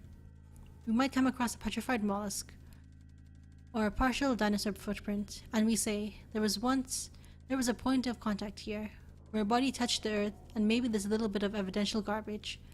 The life who owned that body never cared and has moved on anyway. And that's the end of it. But suppose I shine my lantern on one of those walls, and I see a crude painting, thousands of years old. 2 men and a woman, charcoal and blood on rock. Someone put that there, to keep something on the rock after she passed. A hope, a relationship, or a moment. A worry, maybe? A regret? She made a painting to keep something alive for her, but like that dead mollusk and the dinosaur, she had to move on. Whatever it was is gone, and now we're looking at this painting, this dangling copy with no original. You're interrupted by the ominous echo of a grating scraping sound from the east, louder than before. What the hell was that? Let's check it out. In tunnels.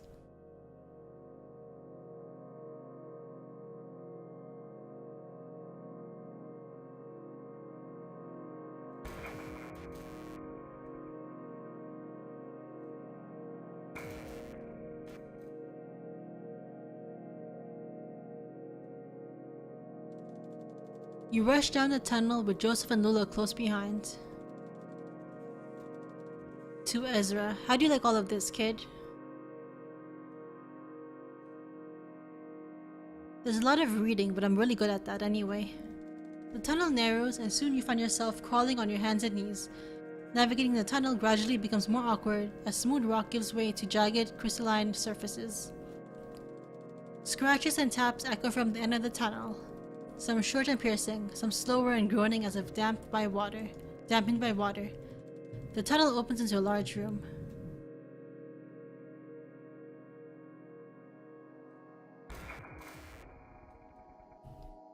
Crystal.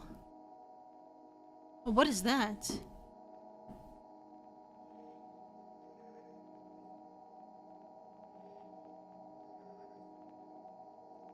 Is that us? You are in a large, irregular chamber. The walls, floor, and ceiling are covered with crystalline projections. Strangers are here, scraping black mold from the crystals. They look up when you enter. One of them seems about to speak. Finally. Let's listen to what he says. The stranger reaches for a box he's carrying and presses a plastic button. The box whirs to life, and the crackly voice blurts something unintelligible, then slow to deep gurgle.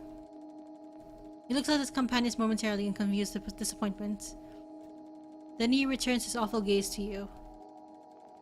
Joseph flees through a tunnel to the north. Lula flees through a tunnel to the northeast. Follow Lula. Run north. Lula's headlamp scans across the northern passage as you run. Soft shadows loom from floor to ceiling. You feel around to distinguish shadows from crystals, but eventually you find yourselves cornered. You have hit a dead end. Who are they? Comforter. You reassure Lula that the strangers are harmless. Are you sure? Maybe you're right. It sounds like they've gone back to work. Alright, let's try to pass them quickly. Now don't make eye contact. Then we'll find a way back to the equipment.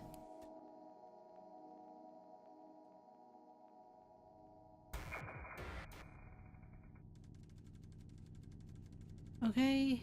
Long east-west passage with holes everywhere. Lula is here, panting for breath. Do they follow us? Where's Joseph?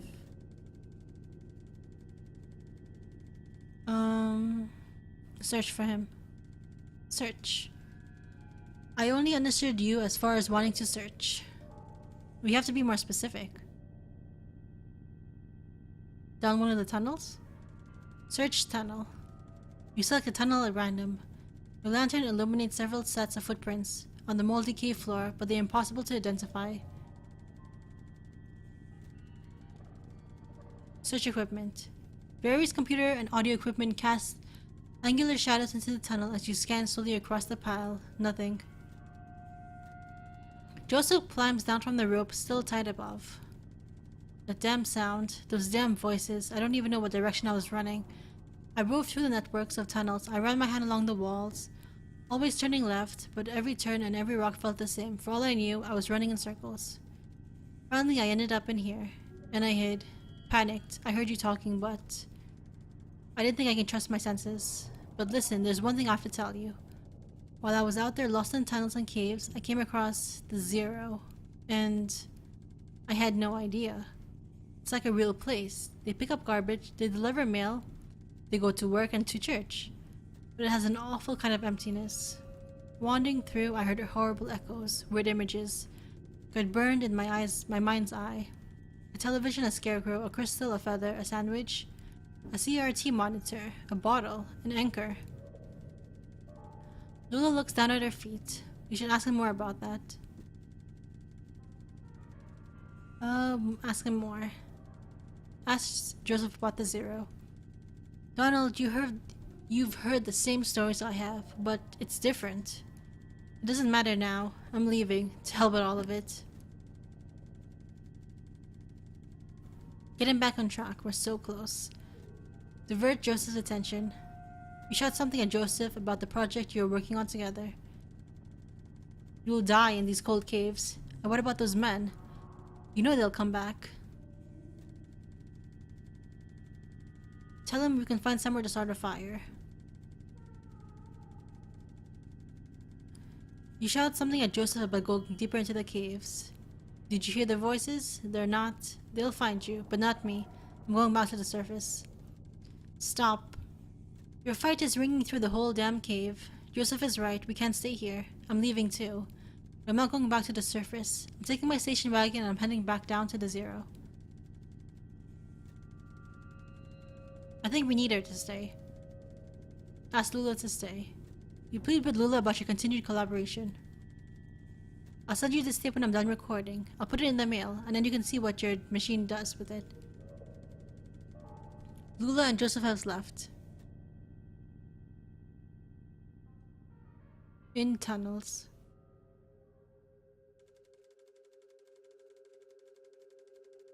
Abandoned by your collaborators, your confidants, your companions, the only two among your colleagues with whom you've ever trusted, the gift of your friendship. Pretty thick, sounds like a beardo, has his heart broken. You wander the tunnels alone, dragging along the components of your unrealized masterpiece. Combing the underground passages for a new site in which to realize your vision. Sounds like a genius. How do you mean? Vanity, ain't it the truth? My aunt, before she got into the whole etho something thing, she was a painter. Mostly nudes in oil. She had this model, I'll never forget him. Big, physical guy, looked like he was about to storm Troy. He made everyone call him the Colonel. Weaver and I saw this guy naked a lot. You couldn't help it. He was always posing somewhere in the house, chasing the lights from room to room while Aunt made a sketch of his profile or worked on the right mix of pigments for his abdomen. The Colonel had this magnificent hair. Long black hair that ran down just the bottom of his shoulder blades. One evening he was standing next to an open window in the back of the house. The sun was setting. Early spring, I think. It was kind of windy.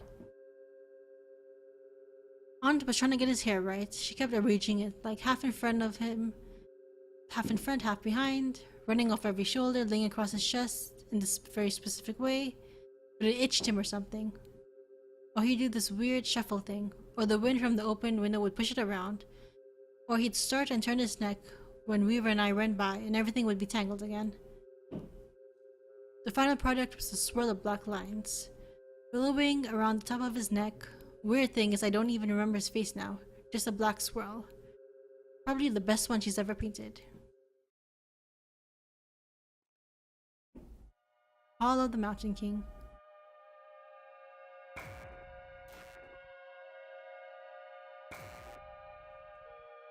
That's where we are now.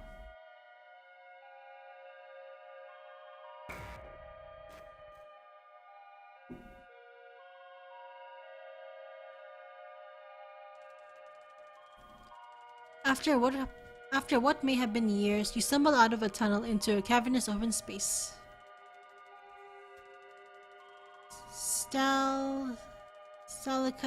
Okay, adorn the ceiling. In the center of the room is an enormous rocky spire. This is where you will set up your equipment and establish your legacy.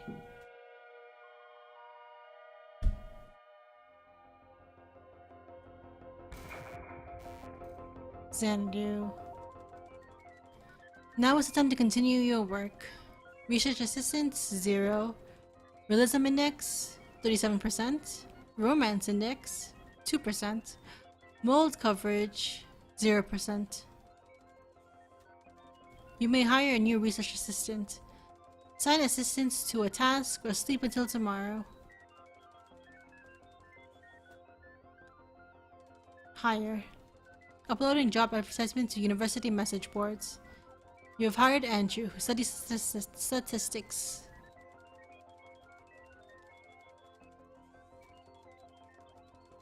Okay. No new applicants. Try again later. Assign assistant to a task.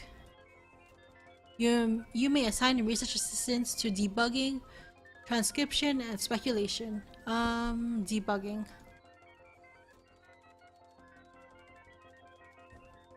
Sleep. Time passes. Andrew makes adjustments to the algorithm. Bats now fly normally instead of getting hung up on each other's wings and clustering together like horrible tumbleweeds.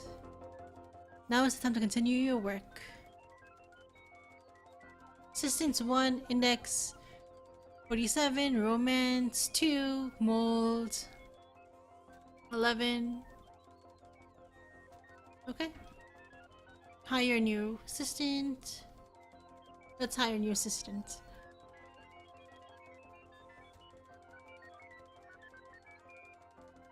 You've hired Weaver, studies math. Assign. Debugging, transcription, speculation. Transcription.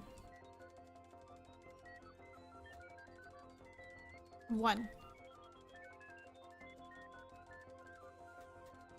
Sleep.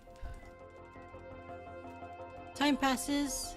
Weaver capitally describes the sound of dripping water in all the variations over a period of several hours. Greasy black mold is collecting on the computer's equipment. Now is the time to continue your work. Realism is going up. Romance is going up as well. Mold is definitely gonna go up.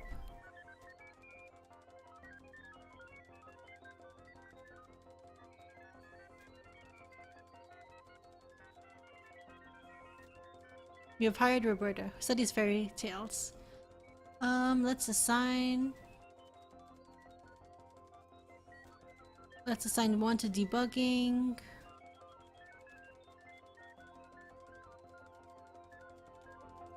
Oh no, Roberta widens the tunnel slightly to reduce the need for extra crouch commands. Intruders. Strangers are doing something to equipment, but you can't make out what. You hide behind a rock until they leave. You emerge from your hiding place hours later. Now it's time to continue your work. I'm not convinced it's getting us any closer to the 0.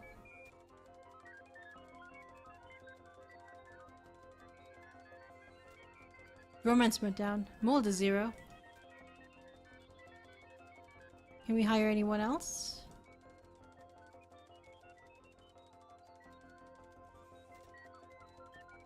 Hired Amy.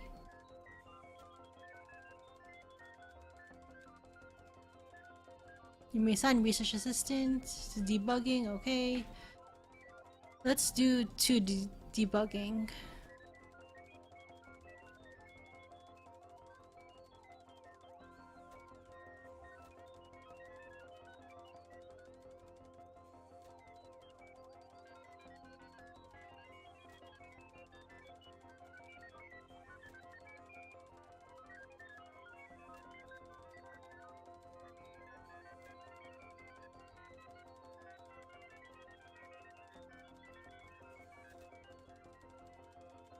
Let's sleep.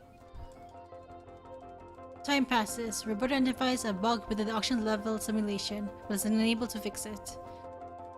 Amy fixes some weird math with some weirder math. Weaver types up some imagery from a dream journal. Weaver follows the strangers into the tunnel. She doesn't return, but neither do they. Oh, Weaver, what the hell? 62%, 27%, 8%.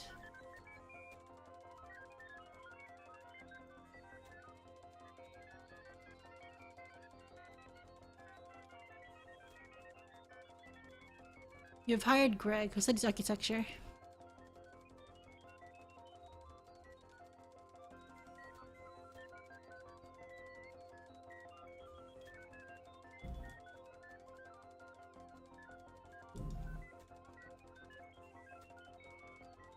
I'm completely confused about this.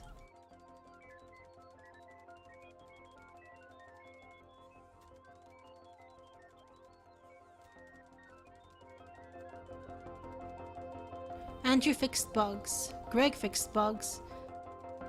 Okay. Collecting. Now it's time to continue your work. Really?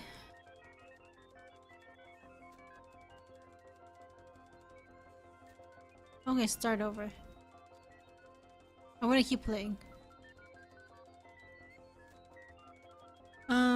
We got stuff to do. Quit. Are you sure you want to quit? Yes. Quit game. Exit.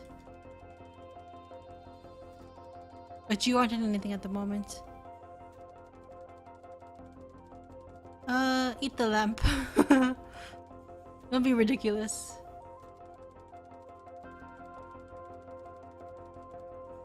Time passes. You don't encounter the strangers again, but sometimes you can hear the uncanny echoes of their voices off in the tunnels. Years pass, mold accumulates. You and the remaining research assistants take to burning equipment in the center of the room. One night you have visitors, outsiders. Different ones. Then later that night, an old friend. Lula, you really did go deeper into the caves. Premature end of file. Press any key to quit. Huh?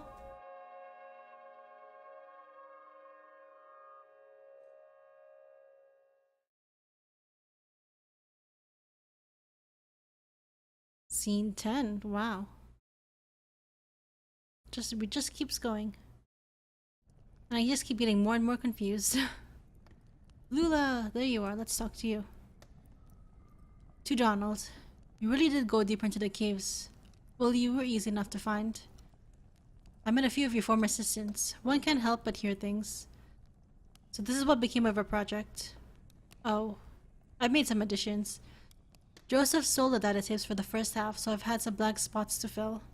Yes, I know. He published his version, actually.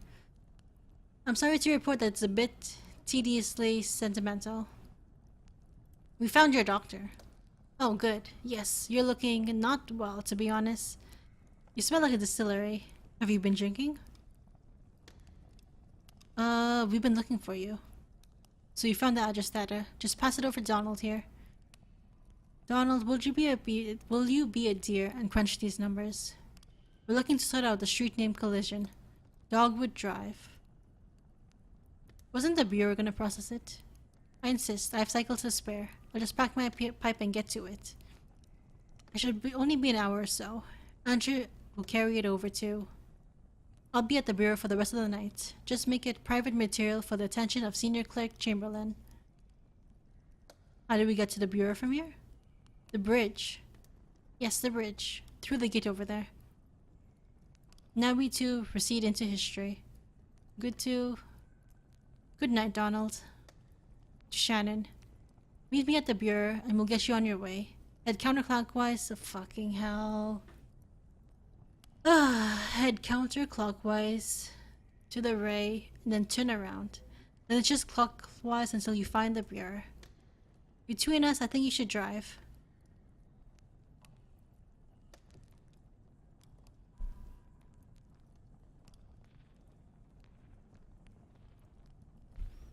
Why do we have to do all this counterclockwise? Stop when you hear this thing, you know, and then go back. I already suck with directions. And that's something that in my class we have our discussions are a lot are about directions. And I'm not the only one who has problems with the directions. That's kind of reassuring to know. The gate is open.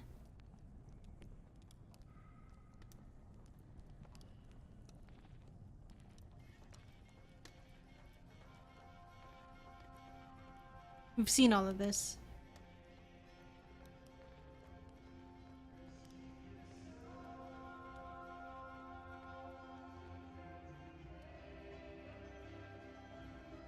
Okay.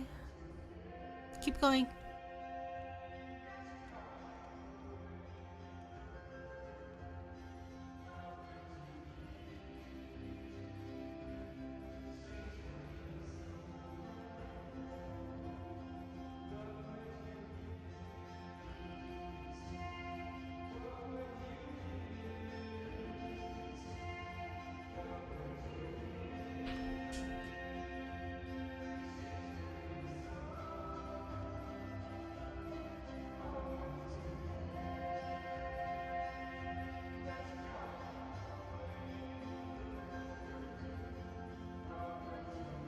Lantern.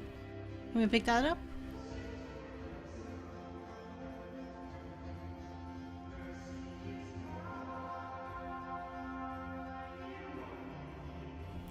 A sensible modern electric lamp has been left here. The batteries have long since died.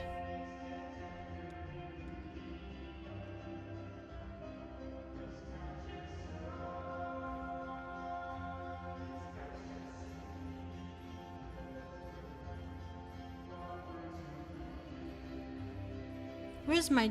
Oh, there's my dog.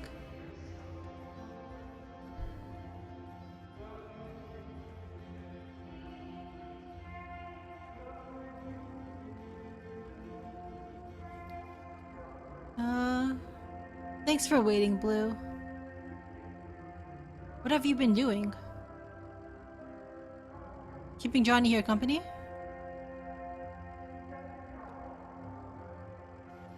What happened up there?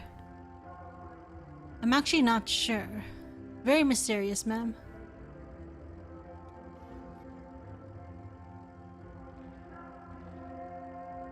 They move on. They move on.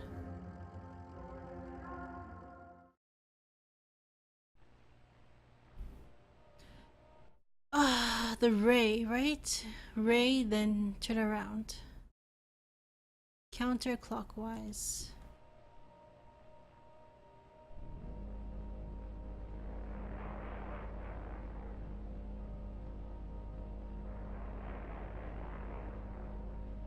That's the ray. Now go back. A tape recorder.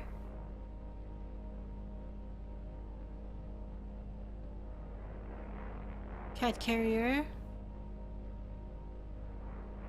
The backpack.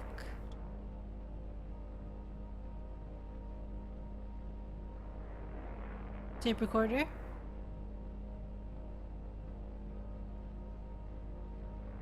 The cat carrier. This is right?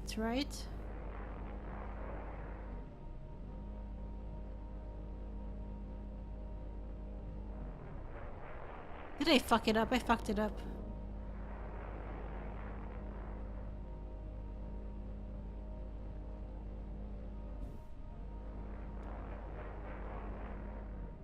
About a dozen children are gathered in a shallow, dry basin to the side of the road. They are seated on overturned pots and pans arranged in 3 configurations.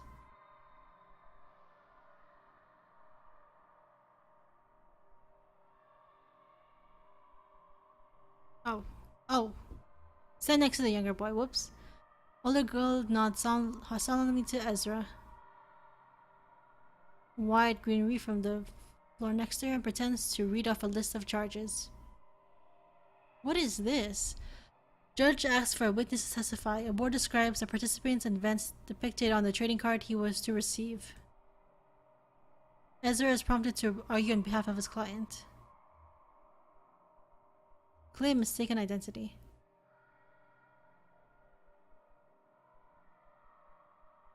Turns with a verdict of not guilty. I don't understand that. Lost? It's no shame, I'll take over. Yeah, maybe that's a good idea.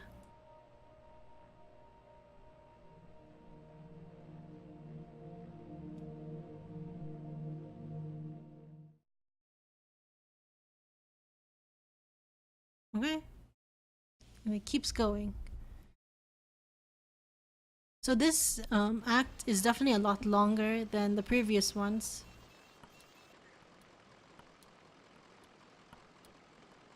Got the time, Blue? I gotta get this thing fixed. If she catches me asking you, I'll never hear the end of it.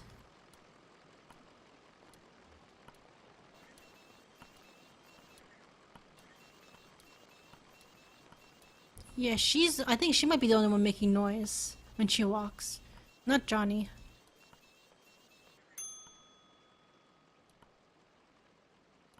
Oh, there's a cat right there.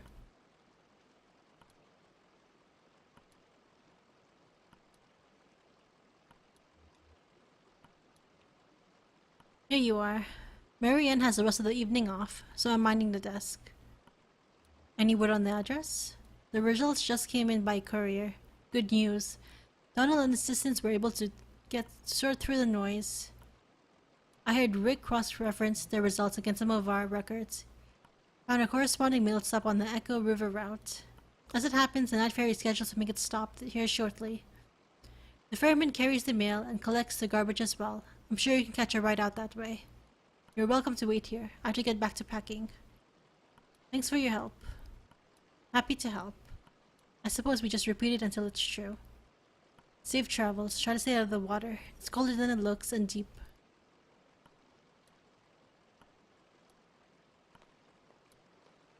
So just, I guess... Can I go down the stairs?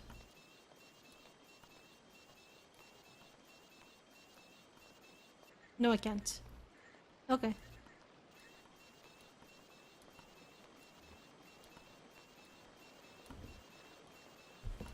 Wait.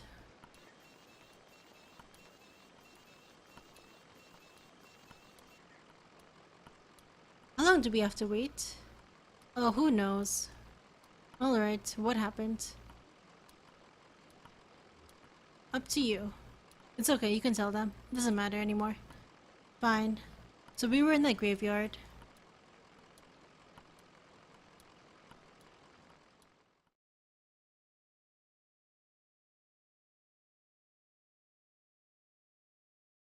Where the strangers come from. We're back here.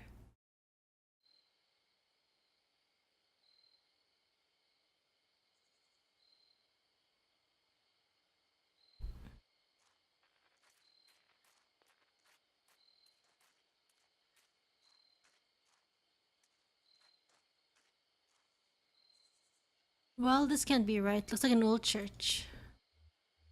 Worth a look inside, I guess. I want to stay outside. Okay. I'll stay with him. We can look for lizards. Okay, we'll make it quick.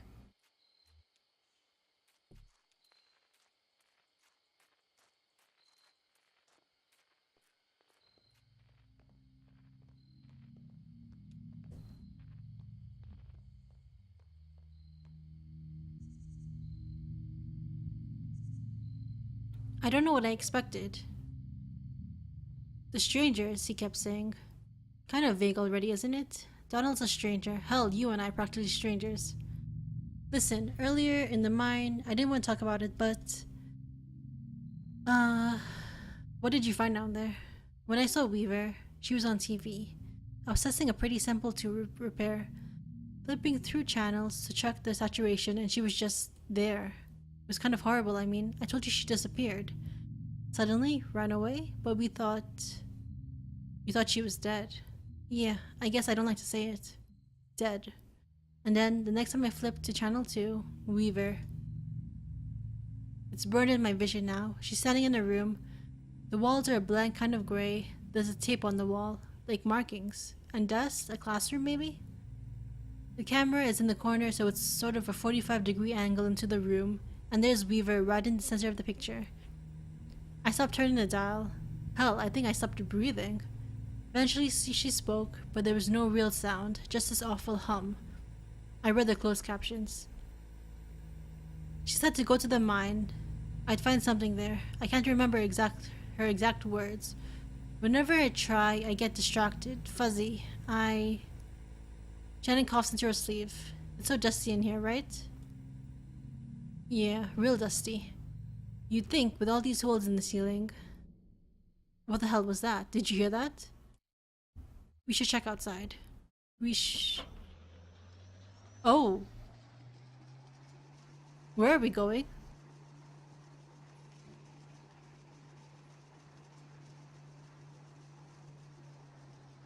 My leg doesn't like that.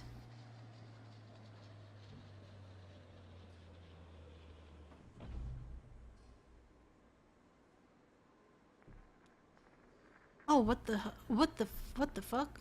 What the hell?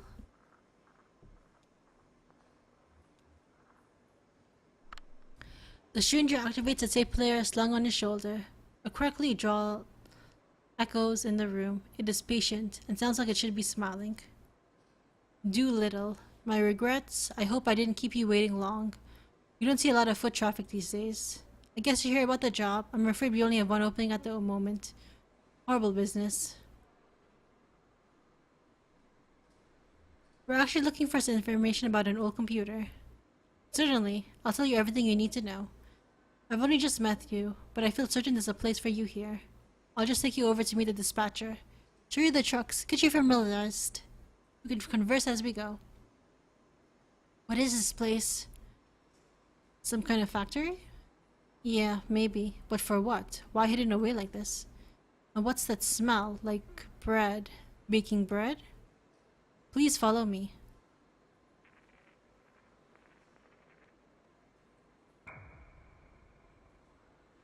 Is this part of the computer?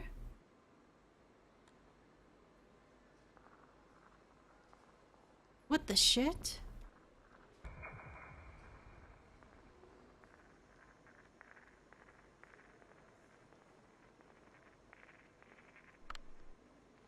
I have t- I have to ask you to step in here a moment. This is for your safety.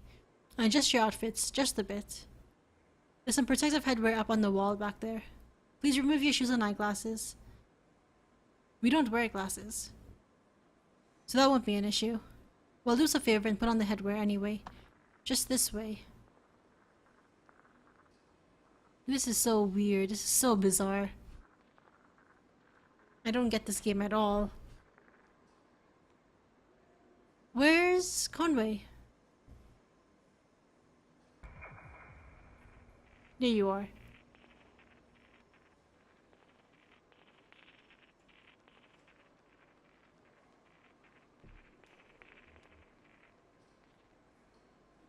Wow, check this stuff out. It must be decades old, but it's in perfect condition. How do you think they keep it like that? Maintenance, old man. I bet it's someone's job around here. Probably hard to keep all the dust out, underground. That's why I got into this business, to keep old stuff like this running. Seems like such a shame to let it just fall into ruin, Like the computer back in the cave. Xanadu. Decades of engineering, thousands of years of mathematics and philosophy, all petrified into living stone. How could you just let that fall apart?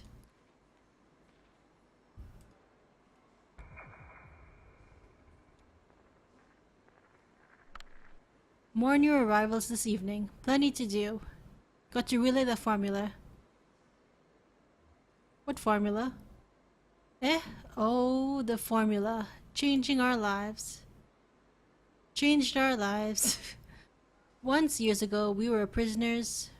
We were as prisoners to the of our debts here. We'd have to account for everything on paper. Compounding interest by hand. Reassuring amortization. And leverage asset distribution according to the nightly merit decay. Then she stepped out of the dark caves to show us the light of the formula. She had a brilliant grasp of mathematics and a saint-like way of speaking right through the numbers. Weaver?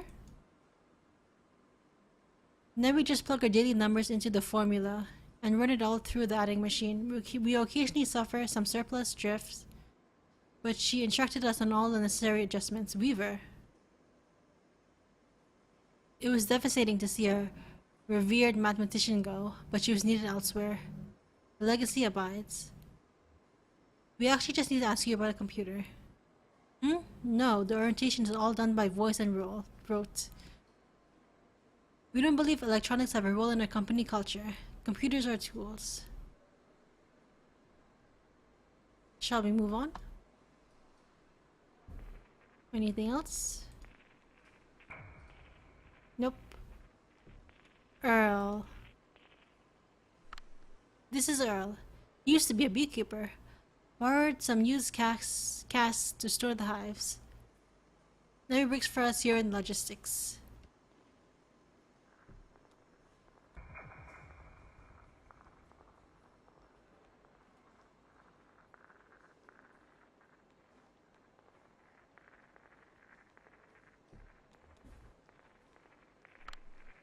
Here's the fleet.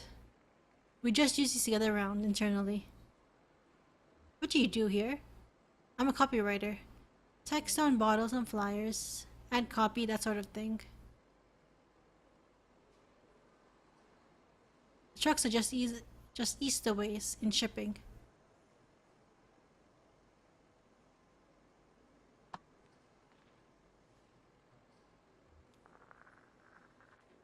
I can drive it around? I can.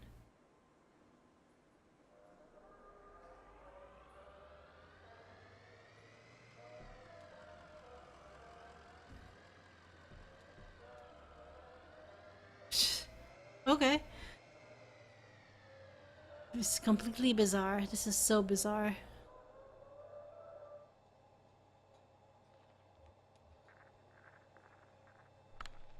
Here it is. Now I have to ask. As a matter of course, what kind of experience do you have driving trucks? I drove deliveries for an antique shop up until this last run. Precious cargo. You'll do just fine. And you can drive safely, can't you? I haven't any doubt now. It's only after what happened with Miguel this evening. I've been driving all my life, for better or worse. I suppose that's all you must say? I like that. Never say more than you must. I do pity ill-fated Miguel. He was good company. And slow to anger. But if we're speaking confidently... Well, with all the lost product to be repaid, bourbon and glass dashed across the interstate, and a few casks too, we're all just thankful he had no next of kin. So let's see if we can ring up the dispatcher.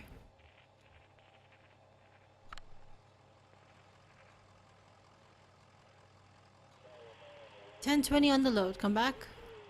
Road voice number 1. Up in the Hummingbird Cave, 1012, City Kitty. This is a good time. Dispatch. We may have found Miguel's replacement, though you might like to get acquainted. 10:9. Come again. To Conway. Introduce yourself. Pleased to meet you. Something impressive about yourself.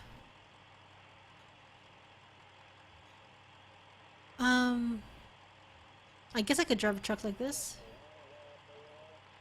Gotta pay the water bill. So I'm certain they call back before long. Let's take a look around the truck.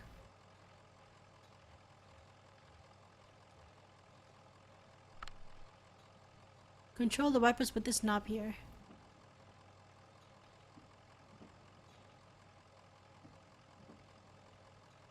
Always clear skies down here. So I hear. Most of our product is delivered by surface road, which feel rain quite often, particularly in the spring months, so I hear.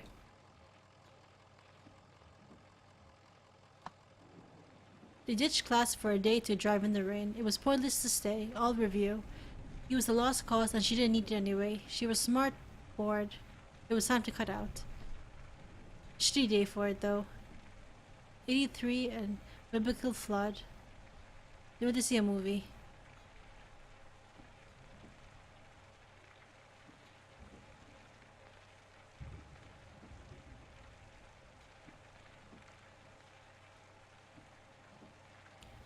They poured another drink.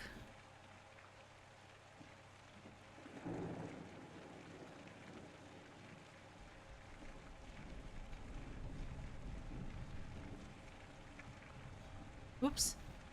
That went too fast, sorry about that. Modest technology, but suited to the job, eh? Pretty good enough. Plenty good enough. I'm not gonna read all of this. Let's just... You can pause and read if you really want to read. Tires look fine. I'm sure. It wasn't the tires that failed our dear Miguel. We are quite sure. Let's do this.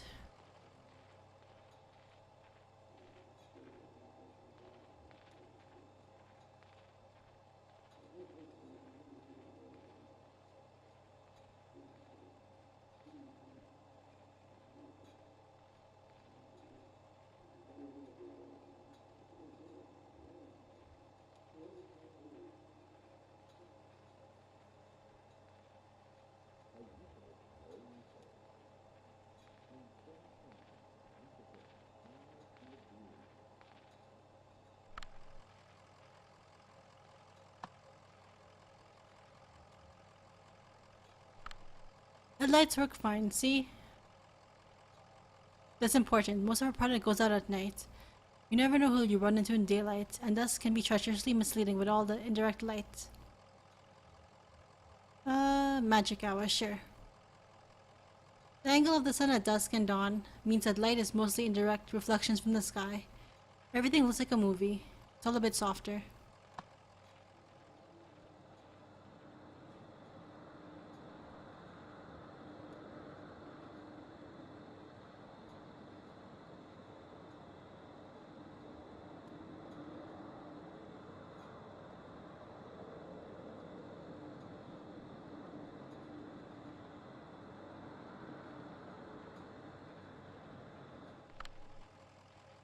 So, moving on. Looks like it's just about ready to go out. We have some good strong folks in shipping here, so you never need to worry about loading it if you don't want to. Bit harder in the knees and backs at our age, huh? Of course you have to unload at the destination, but that's the job. I really shouldn't do any lifting these days. I see, well, surely we can spell a spare dolly and carrying strap for your health and safety.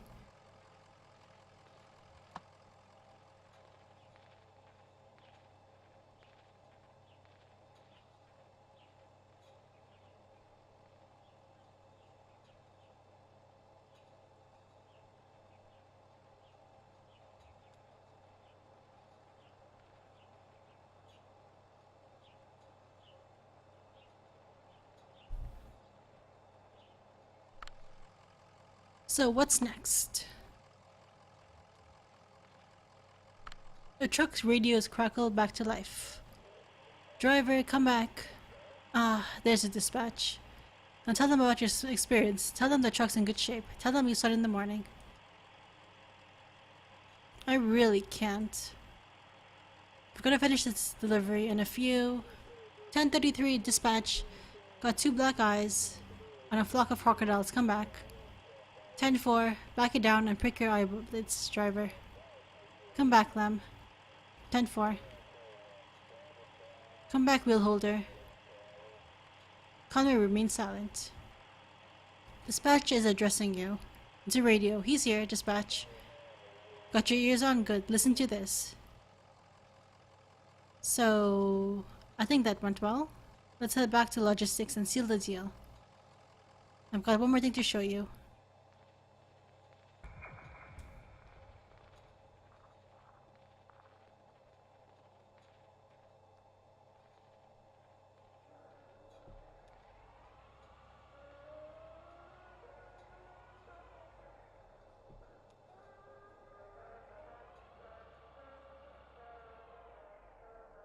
I'm driving backwards.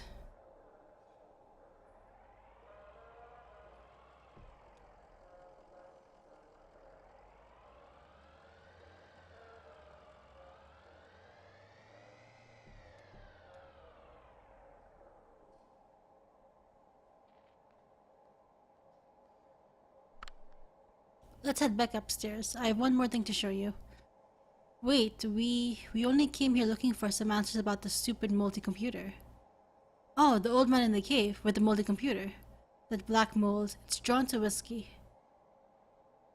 As we age the whiskey, some of it inevitably evaporates into the air. The angels share. It goes through the vents here and out into the caves.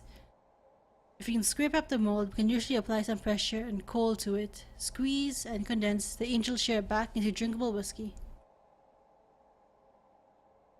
Every drop counts when you're making a living on this stuff. He keeps sending people here to drive us away, paranoid, truly paranoid. Well, now we have the formula, so we don't need to go collecting mold. But we didn't do anything to his moldy computer. He just forgot the password. Dome in air. So join me upstairs?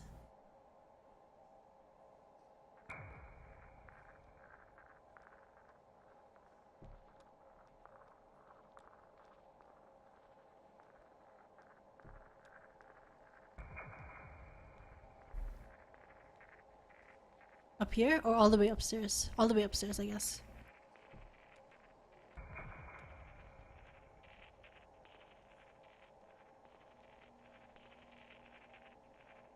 If you don't mind.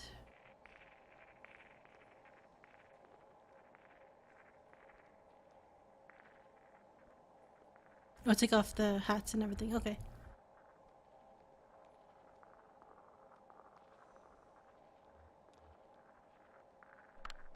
Here it is, a beauty, wouldn't you say?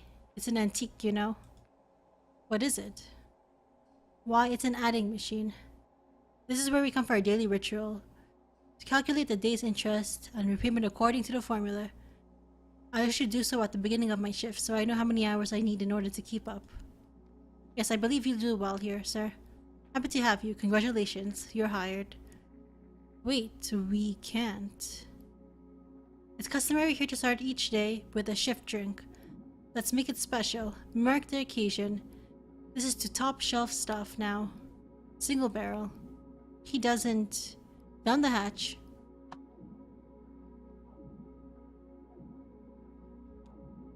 Or, oh, that's, those two. June and Ezra. Decent enough? Welcome aboard. He's not working for you. We have to get back to this. He has a delivery to make. What's this? Not working? Are you turning on this opportunity? She's right. I have to make this. I'm disappointed. And I'm afraid that leaves us with a delicate problem. This is top shelf stuff you're drinking now. It isn't cheap. It is not your first shift drink. Well, and there's the matter of the tour just now. It's not good for you, my friend. You are in quite deep. Well, we had that in common, I suppose, all of us. Yes, I'm afraid you'll have to work this off somehow. Just the way of it. What's happening right now? You can start tomorrow. Take the time to settle your affairs, of course. The interest begins to compound immediately. And well, we'll go over the formula when you get here. I should get back to work. See you tomorrow then.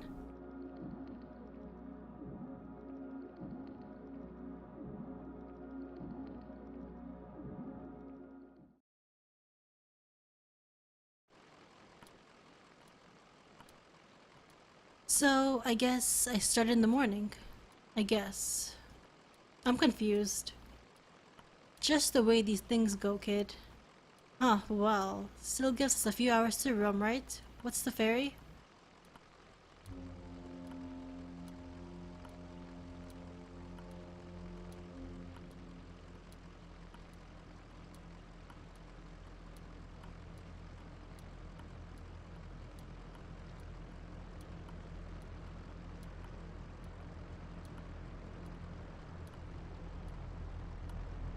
There's the ferry. And there's a giant... Is that an anteater? That's an anteater, right? Massive one.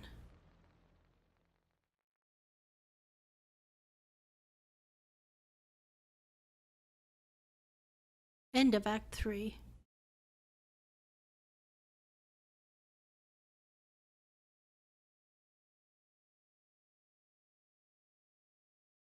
And we start Act 4? Okay. So, that was Act 3. That was around this time in a game, and in the past games, around like maybe more than the halfway mark, I've kind of understood like, okay, this is going on. This is storyline. This is what's happening. I am completely lost in this game. I have no idea for this game. Um, I don't understand it. I might have to just Google kind of the point of the game, the plot, because I don't really know what's going on. We lost our leg. We got an electric leg. We're making a delivery to Dogwood. But there's all this shit that's going around, and it's like, what is real? What is fake? What is... And then we have multiple storylines. We have Conway's storyline. We have Shannon's storyline. We have Weaver. We're trying to figure out what the hell happened to Weaver. We have Ezra. Now we have Junebug and Johnny. And now we have a giant anteater. So that's a little bit strange. But yeah, I don't understand this game. I don't understand it. I'm probably gonna watch some YouTubers play this game after I'm done with Act 4. Just to kind of figure out what's going on, because I don't know. And I have to write about this game. And I have no idea. I don't know, maybe it all becomes clear in Act 4. But this was a lot longer than the previous 2 acts. I think the previous 2 was about 5 scenes. This is more like 11. So, 10 or 11 scenes. So, and it's about an hour longer. So I don't know how long Act 4 is gonna be, but I don't know if you can tell I'm losing my voice. I think from all the talking. So, Maybe in the next part I won't have my voice. But what are the notes? No notes yet. Okay. Yeah, so this was Act 3 of Kentucky Route Zero. You guys are probably confused. If you're not, if you understand what's going on, maybe leave me a comment and telling me it actually means this, and you're an idiot. It actually means this, and it's actually easy to understand because I'm lost. But I will see you guys later.